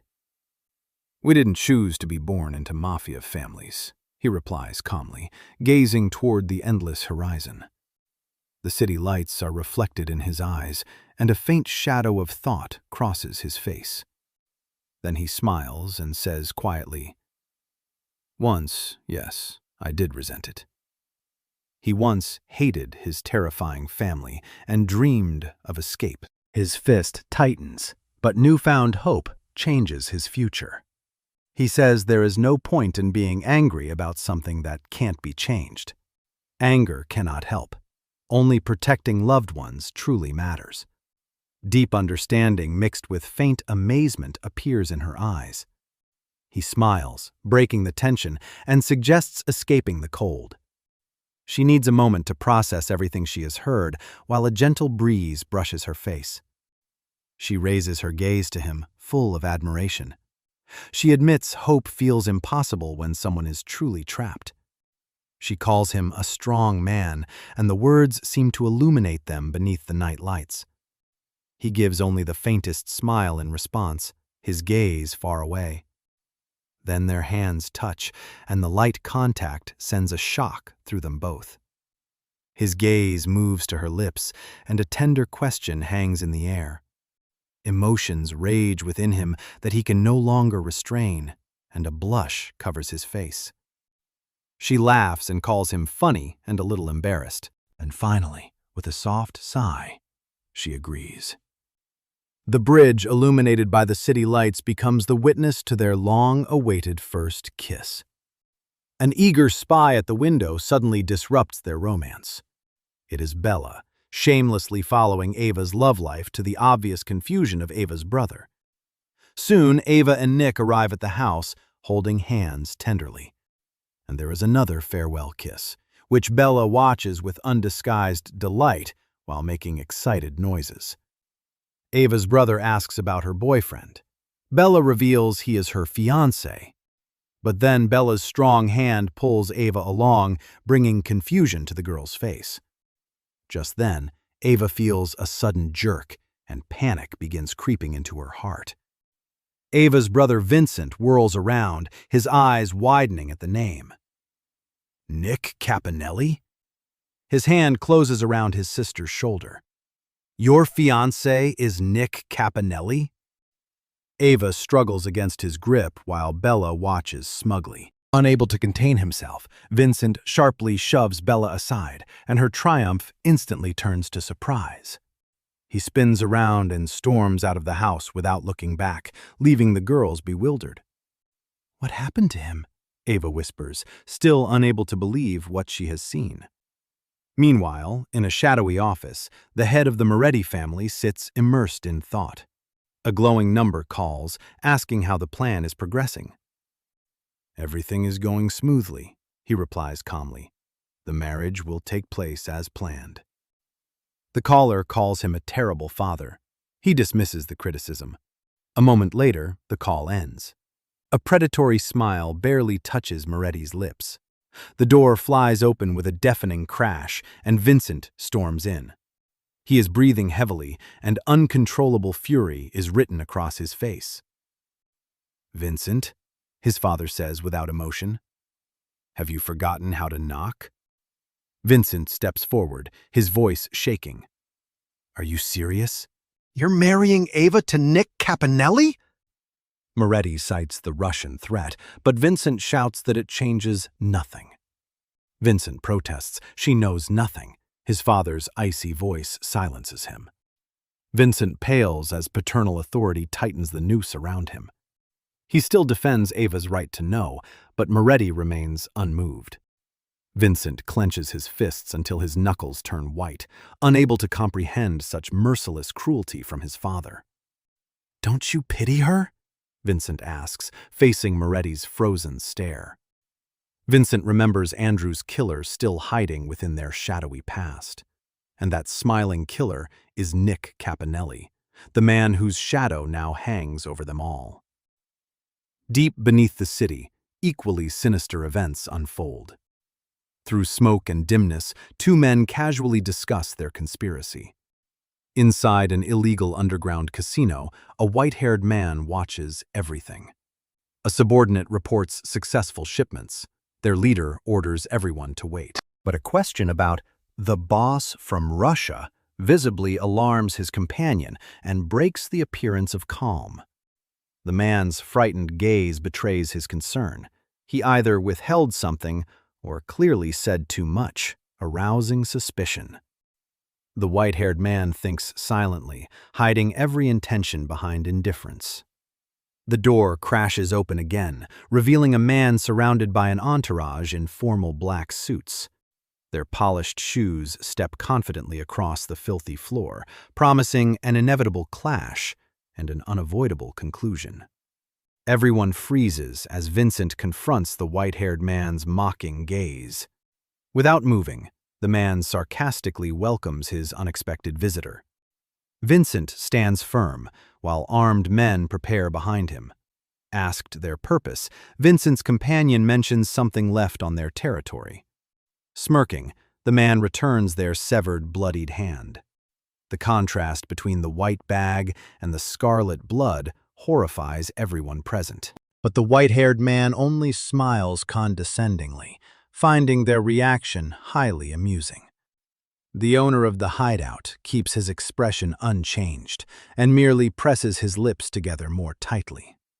He warns that next time, the arrogant man's own hand will be inside that bag.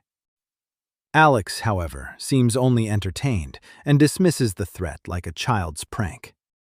Then he casually lowers himself beside Vincent, and his tone becomes even more threatening.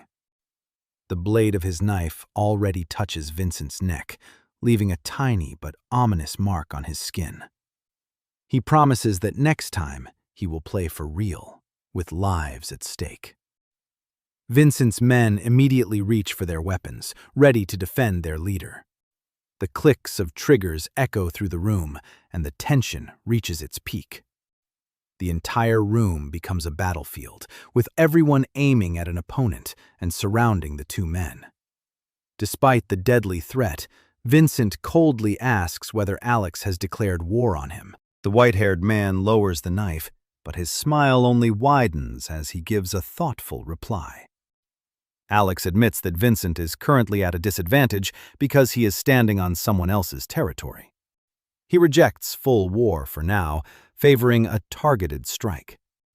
And that strike, he says, may hit Vincent's weakest point: his fiancée. The sound of a blow cuts through the air when Vincent sharply stops him from finishing. But Alex merely enjoys the effect he has created and studies his opponent's reaction. Vincent leans over him, his eyes blazing with fury and promising brutal retaliation for the challenge. The white-haired man bursts into laughter again, taunting Vincent as if he has touched a nerve. Vincent seems stunned, his gaze frozen in a silent question. The white-haired man answers with a poisonous smile and throws a name at Vincent: Alessandro Moretti. He describes Moretti as ruthless, even toward his own blood. He even kept his own daughter locked away until she broke. Then another photograph appears, and Vincent stops breathing. The face in the picture is Ava, Vincent's own sister and Nick's future bride. The blow lands directly against his heart. Vincent freezes, his eyes burning with icy fire. The mocker exposes Ava's secret and the addictions that nearly killed her. "Enough!" Vincent growls, cutting off the vile words and refusing to hear any more. Vincent turns away, declaring the matter private and closed. Looking back one last time, Vincent says prophetically, "Next time, it will be a real war." Vincent's footsteps echo through the room as he leaves, abandoning the white-haired man with his malicious smile. "Think you'll escape that easily, Vincent?" the white-haired man whispers. He promises him much more fun, and the words sound like a deadly threat chasing after him. Vincent doesn't listen. He walks away with quick, decisive steps, his thoughts far elsewhere. Meanwhile, in the garden of a luxurious mansion where peace reigns, a serene life continues quietly. Ava, Vincent's fiancée, sits in the shade, absorbed in a book and enjoying the sunny day. A phone call cuts through Ava's solitude, and Vincent's name appears on the screen. She answers, instantly sensing trouble as Vincent demands her location. Ava's surprised eyes widen when she sees Vincent appear directly before her, agitated and lost. She feels his closeness, but deep confusion fills her eyes. Vincent steps back while Ava studies his sudden anxiety. A heavy sigh leaves his chest, and his eyes close as if he is fighting unbearable pain. He gathers the strength to speak the words that will change everything.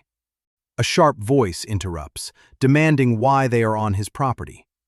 Ava recognizes her father, Don Moretti, and tries to explain something, but the words stick in her throat. Vincent straightens and requests a private audience about something important. Don Moretti seems surprised by such boldness, but curiosity flickers in his eyes. Inside the study, a massive desk divides their escalating tension.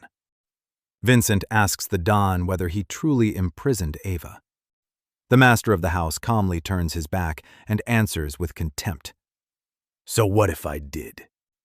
Vincent's fists clench. He can barely force out one word. "How?" His voice is filled with anger and disbelief. "How could you do that to your own daughter?" Don Moretti merely smirks and calls his feelings pathetic sentimentality. His words revive images of Ava drugged, drunk, and unrecognizing. She resembled a lost soul whose inner light had faded into an abyss of despair. Moretti claims one heir's death and Ava's destruction demanded action. Vincent rages. "You beat and imprisoned someone grieving her brother?" But Don Moretti merely looks away, as if he doesn't hear the accusations. Moretti mocks Vincent's weakness and condemns his brazen intrusion. Vincent only clenches his jaw, struggling to restrain his boiling anger.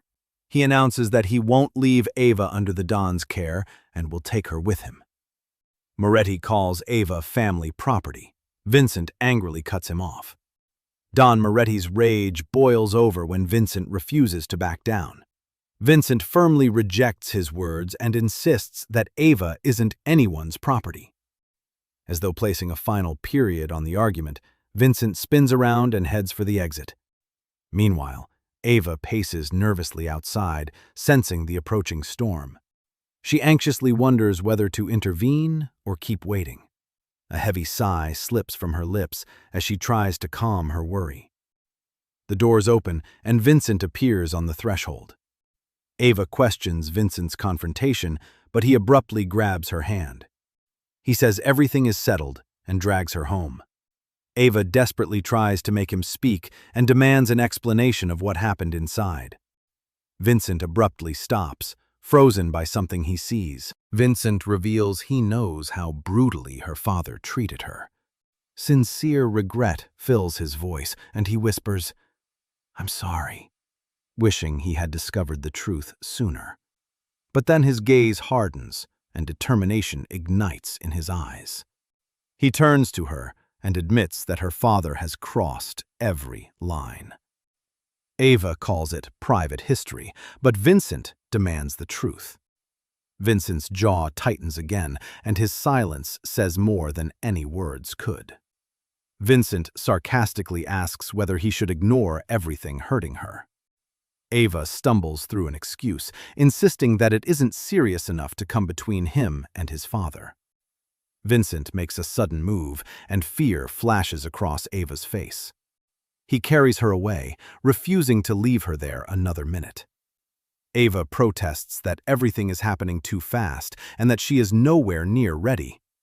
But Vincent is unyielding, his cold gaze piercing her and promising that he won't accept a refusal. Anxiety is visible in her eyes as they begin moving, as if on command.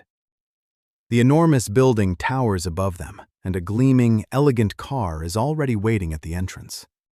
The car door opens with a creak, inviting them into the impenetrable darkness of the cabin. A tense silence, full of unspoken questions and oppressive thoughts, hangs inside. Vincent sighs heavily, as if trying to cast an unbearable weight from his shoulders. Ava timidly suggests collecting the things she needs first, but Vincent gives a short and absolute no. Ava exits and walks away, but Vincent immediately calls her. His hand comes down on her shoulder and stops her halfway, like an invisible chain. He asks where she is going, but Ava coldly replies that it is none of his business. Vincent apologizes, then argues their actions were equally reckless. Vincent reminds her that she has always hated their father's control, so why surrender to another man now? His gaze is piercing when he points out the striking similarity between their behavior.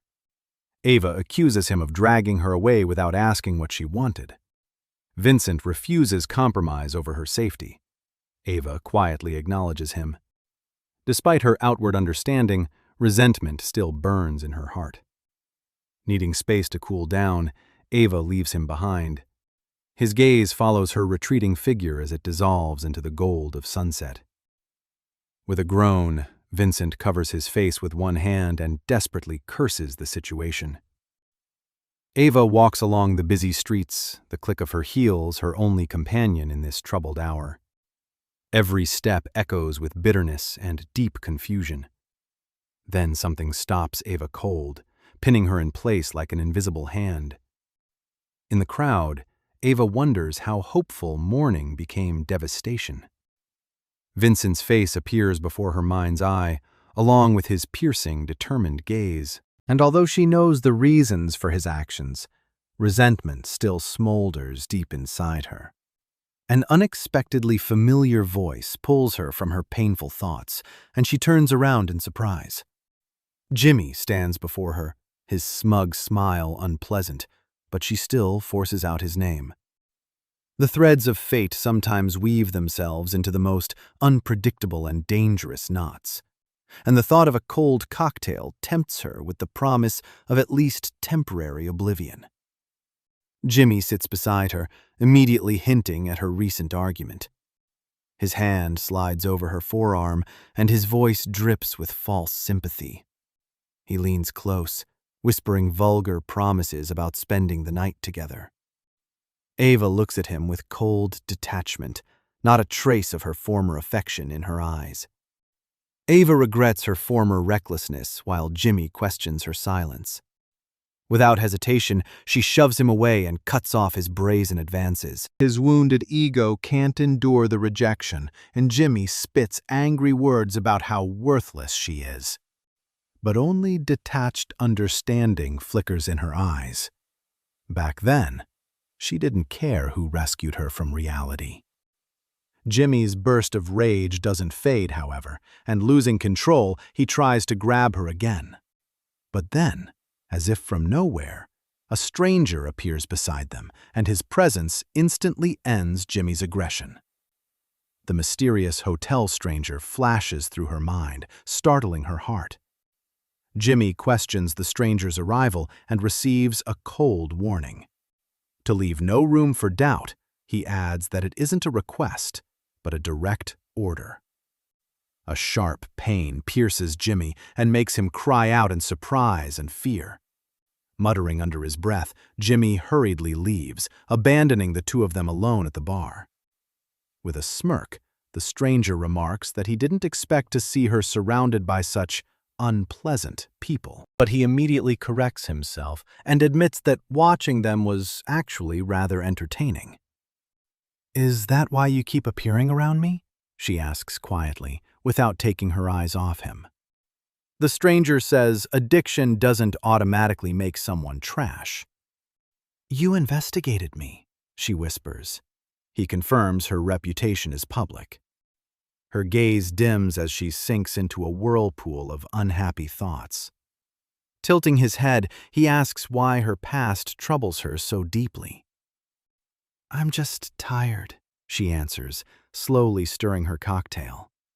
Tired of the shadows that followed her relentlessly, like a cold, unyielding guard. Tired of every step being darkened by past mistakes and preventing her from moving forward. The man opposite her only watches her unspoken pain in understanding silence. Her past stalks her, whispering that she is equally worthless. And this harsh, merciless world teaches that submission can be achieved only through brute force. He calls her almost innocent compared with the surrounding predators. It is a world where only beasts without pity or morals survive, where compassion is an alien concept. Here, friends become stepping stones, and relatives become profitable targets. It makes no difference who suffers, their own father, brother, or even fiancé. Everyone in this vicious circle is stained with blood, so who is she to judge others? And does any of them have the right to cast a stone at her, an ordinary drug addict? She sought comfort, but he offers only life's brutal truth. He sighs, casually noting that she seems somehow Russian. He knows her goal. She came to America for one single wedding, the wedding she wanted to stop. She challenges him, but could he really change the course of events or influence another person's decision? Her words sound like a sentence. She is only a pawn, incapable of deciding anything for herself. The final decision rests with his father, whom she must approach. The faint tapping of her fingers against the table betrays her internal struggle and acceptance of the inevitable. Her return seems hasty, but where else could she go except into this uncertainty? The sudden touch of his hand against her face breaks their usual distance and interrupts her thoughts. The world around them begins to sparkle as his lips touch her hair, erasing every boundary between them. "Run any time and call me," he promises, erasing her past. She laughs uncertainly. He smirks. "We're mafia. This is normal." But her inner voice repeats, "I truly don't understand him." With a light, "Bye," she turns away, leaving the noise of the bar and the unanswered questions behind. With the faintest smirk, as if sealing the moment in his memory, he nods after her. Even after releasing her, he seems unable to let her image go. The thought that she is slipping away like a flame brings a shadow of unease over him. With every second, his desire to possess her ignites with renewed, almost painful force. The silent elevator climbs relentlessly toward the ominous 80th floor. Lost in thought, Ava feels a slight jolt as the doors slide open. Nick's penthouse. Ava realizes that his place never meant the grand Caponelli mansion. The nighttime city spreads beyond him as he broods silently. He's upset, she thinks, remembering their fight felt like farewell. Without turning from the nightlights, Nick says dryly, "You're probably tired. Go get some sleep." Her gaze, filled with confusion and hidden pain, fixes on his indifferent back. She predicts tomorrow's silence. He says anger and alcohol make discussion impossible. "Why do you always treat me like I'm broken?" she demands. "I'm not drunk," Ava exclaims, but his answer sounds almost like a challenge. "Aren't you?" In the same second, Nick raises his phone and the bright screen illuminates her face. It shows that very moment, her kiss with another man at the bar. "How do you explain this?" His voice is cold and her face twists in shock. The photograph hangs in the air like a sentence, displaying her betrayal with merciless clarity. Her pale face silently pleads, but he sees only evidence. Her gaze darts about, searching for an escape from the web of lies she has spun herself. Her tight lips promise an explanation that refuses to emerge. She begins explaining, trembling as she softens the painful truth. But fire blazes in his eyes, unwilling to accept those words or those weak, almost childish excuses. Fear erupts through his anger. "You could have died, Ava." Overwhelmed, he hides his face and asks to postpone everything. Ava refuses, demanding an explanation immediately.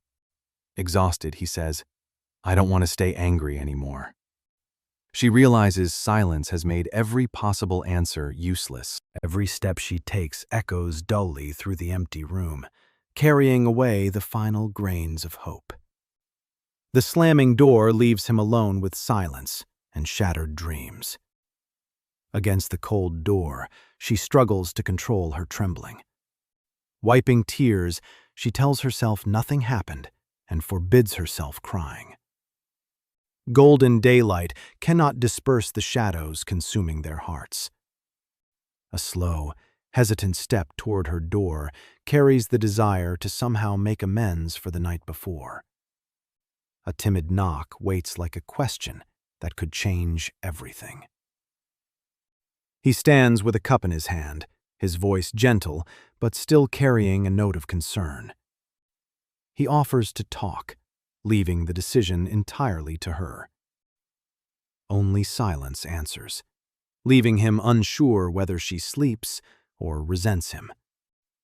His anger has faded into anxiety, and when no answer comes, he decides to enter after announcing himself.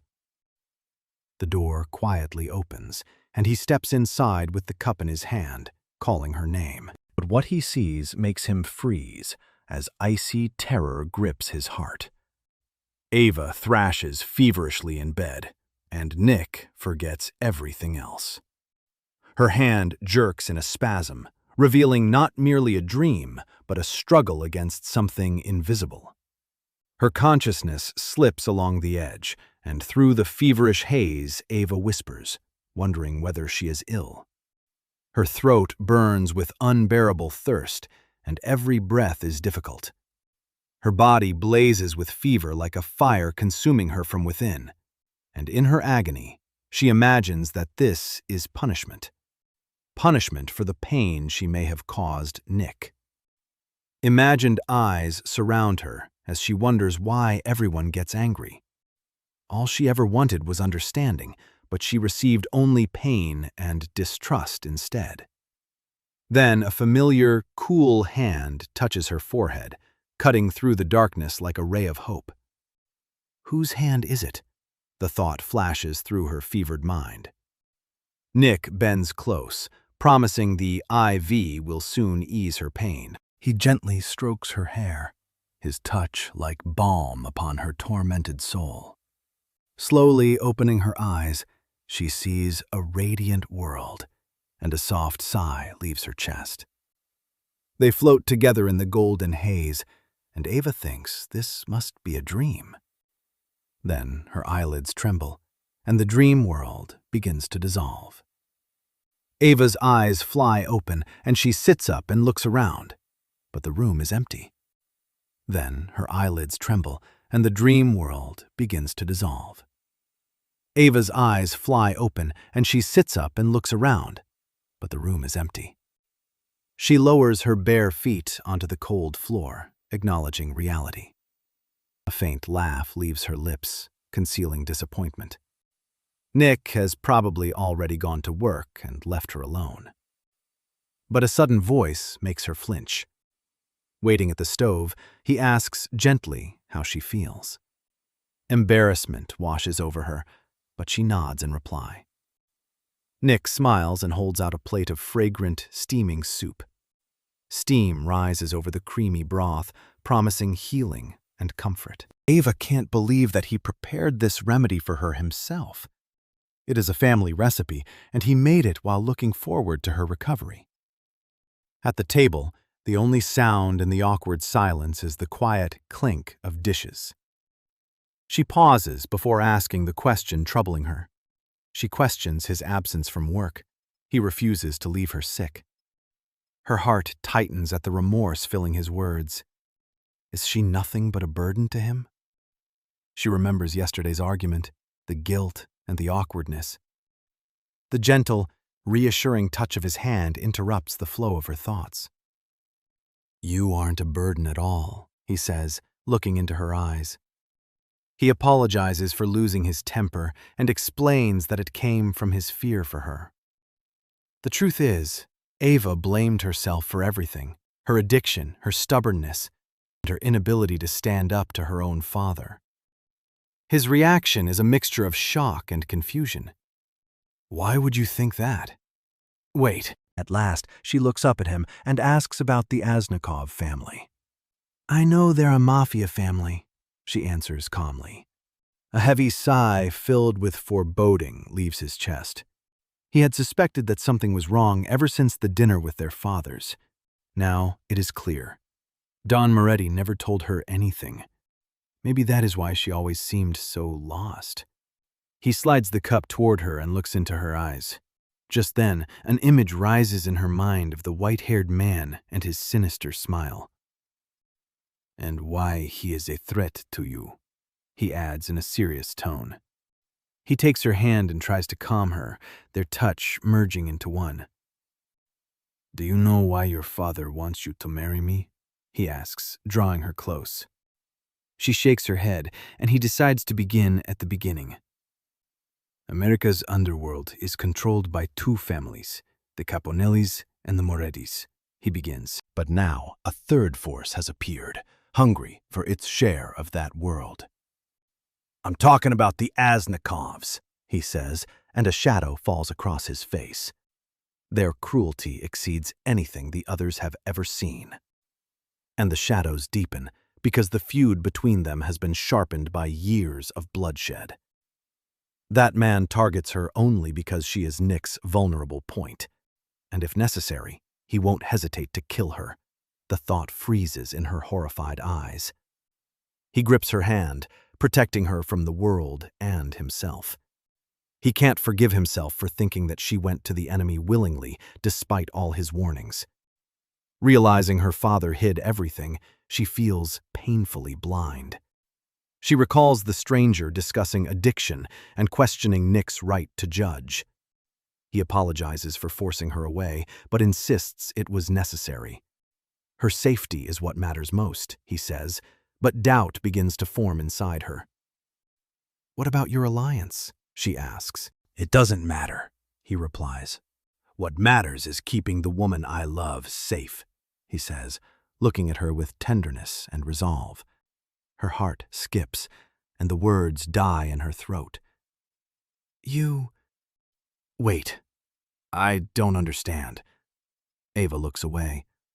We barely know each other. Confusion is reflected in her eyes, while her soul races in search of an answer. You don't know the real me, she begins. I'm indecisive, cowardly, and unpredictable. I can't be the woman you want me to be, she says painfully, looking into his eyes. He says nothing, only a faint smile full of understanding touches his lips. His quiet laugh makes her flinch. Hey, don't laugh, I'm serious. No, that's not it. Smiling, he remembers their first conversation about relationships. He recalls her hatred of becoming what others expect. She understands. He looks at her, and something more than mere memories can be seen in his gaze. I can barely sleep at night, he confesses, holding her close as if trying to protect her. And whenever you're near, I constantly have to pretend that I'm calm and in control. In his dreams, he sees himself with blood-stained hands, surrounded by the shadows of other people's lives. I always hurt people, echoes through his mind, and the people close to me inevitably suffer, his inner voice continues. My life is an endless nightmare, he whispers in the silence of his torment. The horror freezes in his wide eyes, reflecting the bloody abyss of the past. And so he can't find peace, spending his nights silently watching distant lights and trying to escape himself. She clings to him. Nick, the Asnikovs are coming after you because of me. If I cared, I'd end this engagement and protect your life. But in truth, she can't let him go and can't even bear the thought of it. Holding her, he admits she makes him feel completely ordinary. Tears shine in her eyes as she realizes the true weight of his words and understands his pain. I'm the unwanted one, he says, tightening his embrace. His fist grips her clothes as terror of losing her pounds inside. You opened my world, gave me hope, and taught me trust. Let's kiss when we wake up in the morning, he continues, looking into her hopeful eyes. Sunlight touches his face, promising a new, pure day free from shadows. We can take evening walks, visit amusement parks, and have picnics when the weather is good. And she promises him all of those simple joys. Her words become a promise, binding their fates together. He whispers her name almost inaudibly, like a prayer. Tenderness, pain, and hope for their future blend together in that kiss. Tears gather in her eyes, tears saying goodbye to the past. He holds her close, feeling every beat of her heart. Through her tears, a realization takes hold. I can do this. But reality waits for its moment to invade their fragile world. Elsewhere, beneath the cover of night, her father impatiently waits for her call. His voice rings with irritation and authority as he demands that she return immediately. Ava tries to object, feeling the tension rise, but Nick decisively takes control of the situation. Ava will stay wherever she wants, he states firmly, and ends the call. The dial tone is like an icy shower for her father. "How dare they!" he roars, hurling an object onto the floor.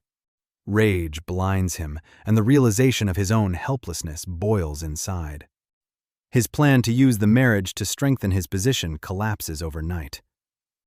"They left me no choice," he growls through clenched teeth. The sudden ring of a phone tears through the silence and brings the promise of another turn. A hand reaches toward the screen, ready to answer the call of fate. The distant caller introduces himself briefly and authoritatively. He immediately confirms the deal involving coveted Caponelli territory. At the other end, Don Moretti answers with a devilish smirk, his very name a promise of danger. Bare-chested and relaxed, he confirms the predatory offer remains open. Elsewhere, Ava grips the cold tile with all her strength, fighting not to lose herself completely. Nick pins her beneath the shower's rushing water, and Ava gasps for him to slow down. But Nick doesn't listen. His kisses are too passionate, causing her either pain or delight, or perhaps both. Overwhelmed, her consciousness fades as her quiet agreement weakens. Morning light crosses the room as Ava sits up, struggling to remember how she ended up in bed. An anxious thought pierces her, making her hold her breath and stare into the emptiness. Did she really lose consciousness last night after being swept into the depths of uncontrollable passion? Seeking Nick, she opens the door to an unexpected guest. Her friend is waiting on the sofa, surrounded by shopping bags and wearing a serene but perceptive expression. The visitor's cheerful entrance clashes sharply with the genuine horror on Ava's face. Ava sits across from her, still unable to gather her thoughts as they dart like trapped birds. Her friend says urgent business took Nick away before dawn. The women face each other amid sunlight and unspoken questions.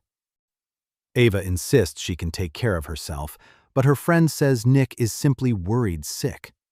She teases that Nick searched all New York to find Ava. Ava concedes, promising to stay while dodging further questions. A firm grip stops her attempt to escape.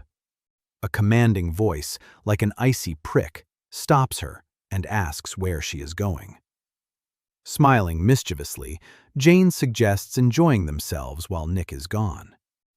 Fear and confusion fill Ava's eyes at the unexpected proposal. But instead of the nightmare she expects, something entirely different begins. A gentle transformation. Every dress fits Ava as if it were designed for her alone. With every new look, Ava comes alive, surprising even herself with how natural it feels. The stylist praises her effortless beauty, but criticizes her hair, giving Ava an unsettling sense of déjà vu. The makeover recalls carefree dress-up games with Bella. Silence hangs in the air, as if concealing a whole range of unspoken thoughts. In the mirror behind Ava, the other woman's reflection carries a complicated, almost sorrowful understanding. Sadly, Jane discusses arranged marriage and Nick's lifelong sacrifices. There is something else in her voice, too. Amazement at how genuinely happy Nick seems beside Ava.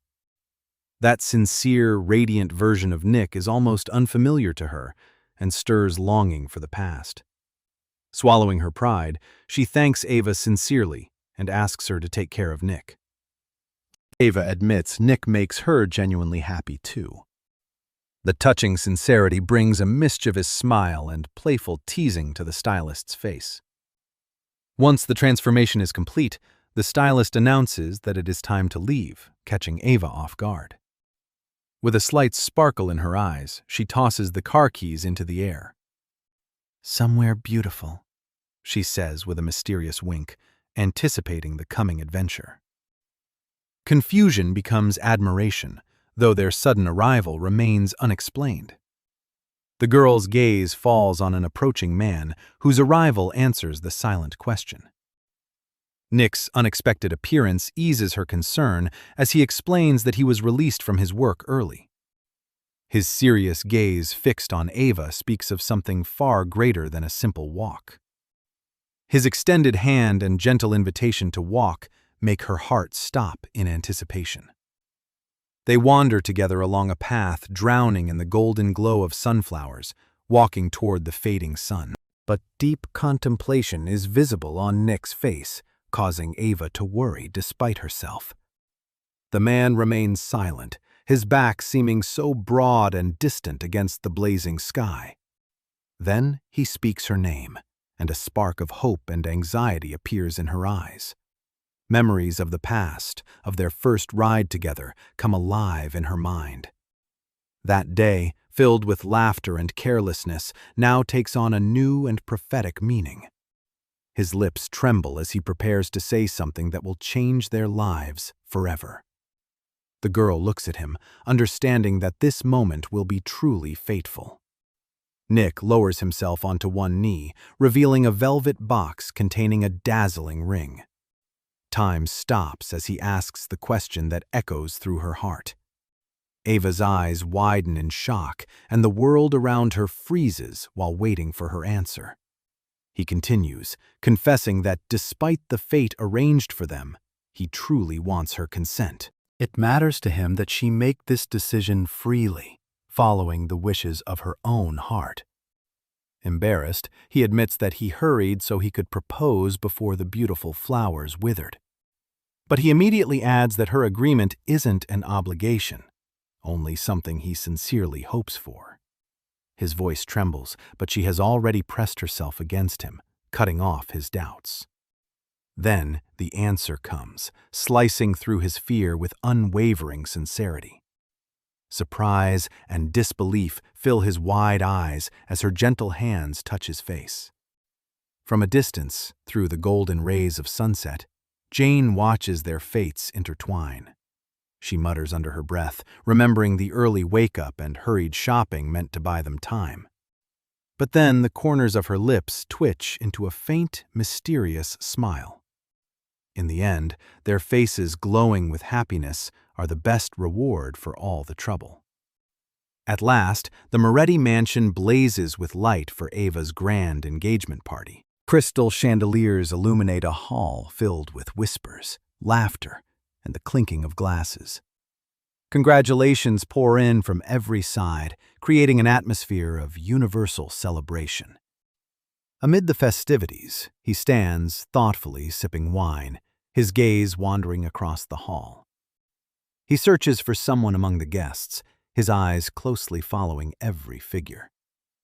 A certain gentleman enters his line of sight, his appearance radiating smugness and calm. Away from the commotion, against the nighttime city, another conversation full of hidden meaning unfolds. Every celebratory step hides another layer of invisible intrigue. Old friends unexpectedly join him, and their cutting remarks only heighten the general tension. Between jokes and congratulations, the central question finally hangs in the air. Where is Ava? At the question, genuine concern flashes in Jane's eyes. Whispers and speculation spread quickly, while the groom's face darkens with rage. He tries to calm them, but at that moment, a distinctive sound attracts everyone's attention. Then, as if from nowhere, the clear click of heels echoes across the hall. She walks lightly and confidently, drawing every gaze with her grace and elegance. The groom, who had been clenching his fists, freezes, his eyes widening in sudden amazement. With a faint, slightly mischievous smile, she apologizes for being late, but he doesn't let her finish. With a sharp movement, he pulls her close, and their lips meet in an immediate, passionate kiss. The world around them disappears, and without drawing away, he whispers that he wants them to be alone. His gaze holds tenderness and hunger, He wants all of her to himself, far from everyone else. Her cheeks flush, and her heart beats faster at such sudden honesty. But the idyll is rudely interrupted when disapproving shouts rise from the crowd, demanding, "Free Ava!" Groom's face darkens again, but her gentle hand on his chest slightly tempers his anger. Smiling, she softly reminds him about the guests and the need to greet their relatives. He clings to her until she promises she is completely safe. Promising to return soon, she walks gracefully deeper into the hall, leaving him alone with his sadness. The sound of her heels rises again as her gaze moves over the familiar faces waiting for her. The teasing doesn't stop. Ava's friends openly mock the groom, driving him out of his mind. Just then, one of his men approaches and says only one concise word. The word, "boss," makes him flinch. Could it be his father demanding his attention? But then a piercing squeal rings out, filled with sincere, infectious joy. It is Ava's friends, who surround her excitedly and shower her with compliments and admiration. Ava only laughs shyly, sharing their unexpected but deeply welcome happiness. Ava, however, can't rid herself of anxious thoughts about Vincent, his silence, and his strange irritation. Unaware of her fear, her friends demand an introduction to the groom. Smiling, Ava nods and turns gracefully to present her betrothed. But then a strong hand suddenly grabs her wrist. It is Vincent. His gaze is dark and his words are clipped. "Ava, we need to talk." Ava's heart tightens with sudden fear. She can't understand the reason for such an abrupt change.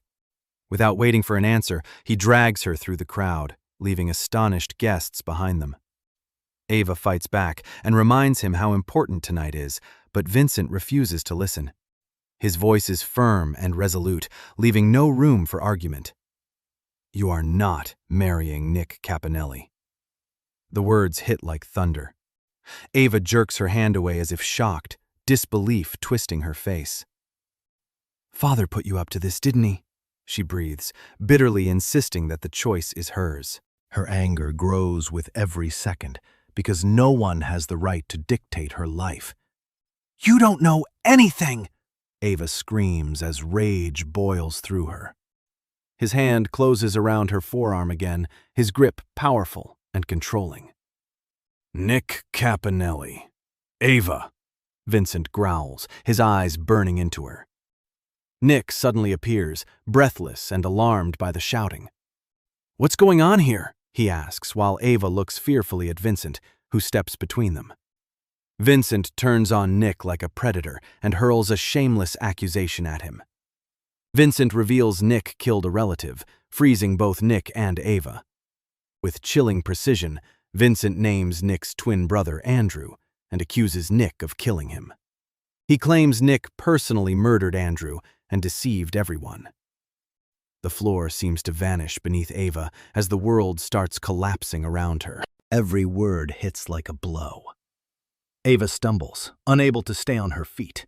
Chaos erupts across the hall, but through the shock, Nick catches every movement and every sound. Ava crashes to the floor, the dull impact tearing through the deathly silence. Someone screams her name in desperation, but Ava is already sinking into endless darkness. Her mind retreats into childhood. Back then, Ava and Andrew spent afternoons watching clouds. They were twins, but even closer than ordinary siblings. Unfortunately, growing up inside the Moretti family changed everything. Their father crushed Ava's ambitions before they could breathe. She demanded the same freedom and opportunities Andrew received.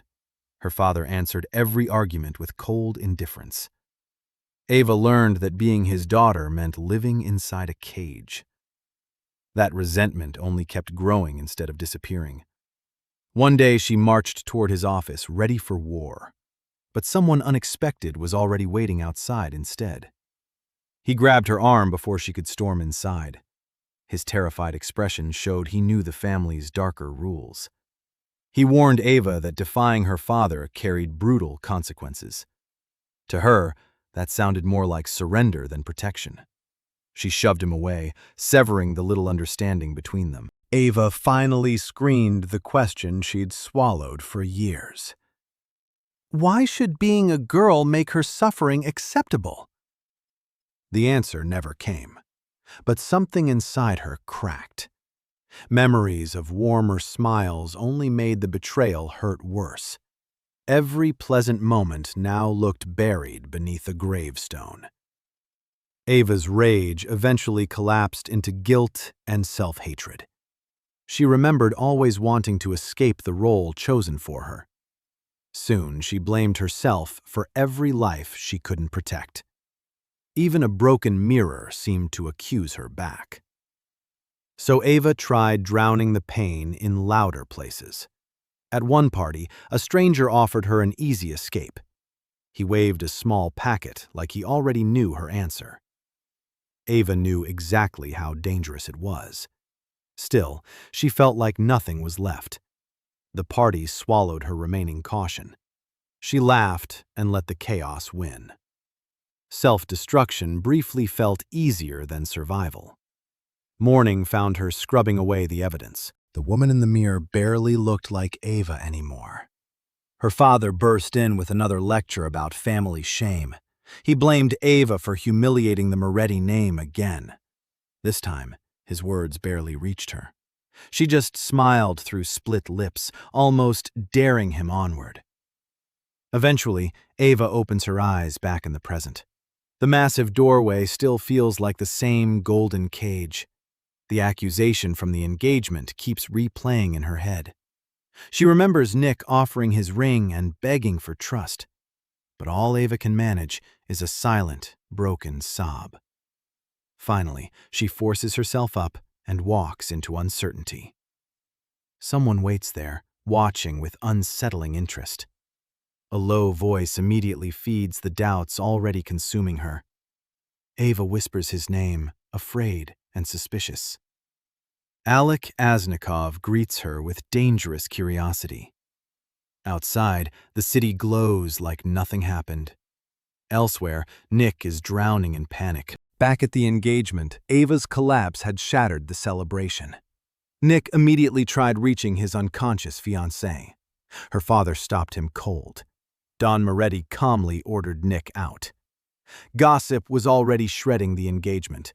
One ally warned Nick this smelled exactly like a trap. Nick hated retreating, but staying would only make things worse.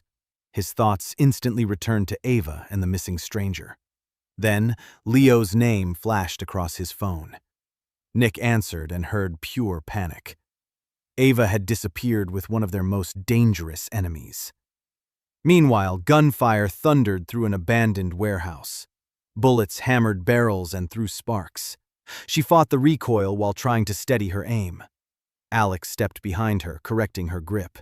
His voice dropped close enough to make the lesson uncomfortable. On his command, Ava fired and finally struck the target. Alec admitted her first attempt was good. He took the weapon before somebody learned a harder lesson. He suggested warming up beside the fire. They sat together inside the warehouse. Alec took a drink and asked about her shooting skills. His tone made it clear he expected a terrible answer. Ava admitted one person could never defeat an entire clan. Alec reminded her revenge wouldn't return Andrew. That truth finally broke through Ava's anger, and she cried. She couldn't forgive herself for failing to protect her twin. Ava already felt she'd abandoned Andrew once. Alec watched grief replace her defenses. Then he moved closer, crossing every boundary. He offered Ava a future where nobody could threaten her. The offer sounded less like rescue and more like ownership. Andrew's memory made the offer feel dangerous. The warehouse doors slammed open. Nick appeared, furious and desperate. His anger turned to panic when he saw Alec beside her. Nick begged Ava to leave immediately. Instead, she backed away, terrified of what he might be hiding. Alec stepped between them, smiling. He blamed Nick for Andrew's blood. Nick denied it, barely containing his fury. He promised Ava the complete truth about Andrew's final night. For once, Nick looked less angry than desperate to be believed. Alec kept feeding her doubts. The two men stared each other down in loaded silence. Ava stood between them with no idea whom to trust. She demanded the answer everyone avoided. Alec nudged her toward his preferred choice. Ava shocked him by walking away. For the first time, Alec realized he was losing control. His smile said he wasn't finished. His original plan was simple: turn Ava completely against Nick. Somehow, his manipulation was backfiring. Alec even suggested killing Nick immediately. Then he dismissed it, clearly testing how far Ava would go. When he tried holding her back, Ava only became colder. If Nick deserved revenge, she insisted on taking it herself. Alec's fist tightened until his knuckles whitened. Her defiance bothered him far more than he wanted to admit. Later, Ava sat across from Nick. The warm cup did nothing for the fear in her eyes. Nick had brought her somewhere safer so they could finally talk.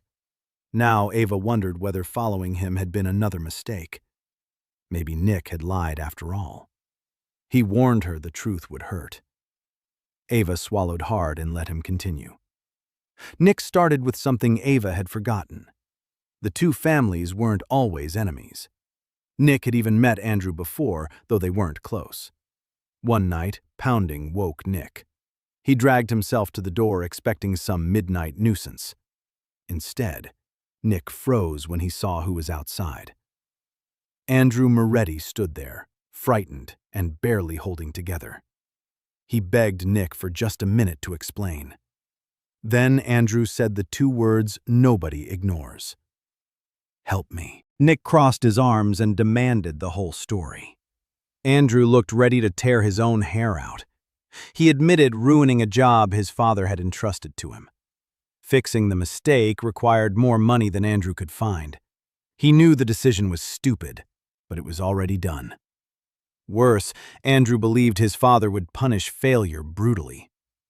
Going home now felt less like surrender than a death sentence.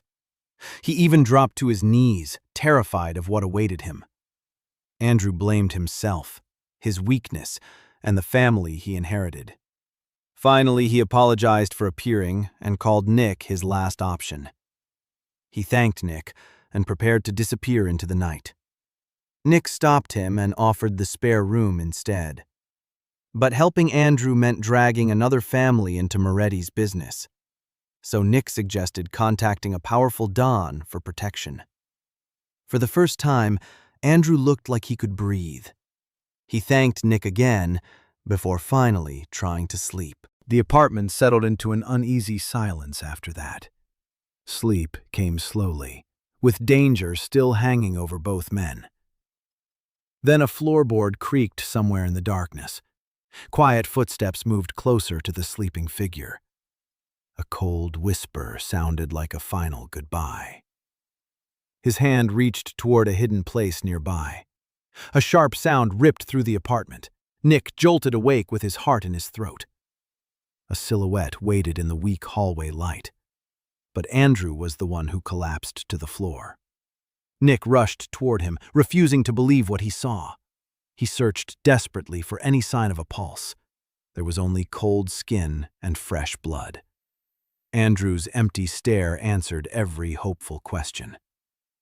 Then a small sound came from the fallen phone. Its screen showed a file ready to play. Nick opened it and found a message recorded before Andrew died. Andrew appeared on screen, alive and terrified. Even his introduction sounded like a man signing his sentence. Every sentence after that only made the situation darker. The phone vibrated again, revealing another piece of the trap. A happy family photograph had been turned into a threat. The blackmailer gave Andrew one brutal command: choose. The next message forced his life against his family's safety. Andrew's panic became impossible to hide. He imagined the people he loved being slaughtered because of him. For a moment, he considered asking his father for help. He also thought about telling Nick everything. But Andrew feared that would only endanger more innocent people. So he convinced himself there was only one option left. He quietly entered the room where Nick was sleeping. The gun felt impossibly heavy in Andrew's hand. He looked at Nick and hated dragging him into this nightmare. Andrew apologized to everyone he was about to leave behind. His entire body trembled, but the decision had been made. Then his finger closed on the trigger. Back in the present, Ava could barely process Nick's story. Every detail forced her to question what she thought she knew. Nick's calm voice hid years of uglier consequences.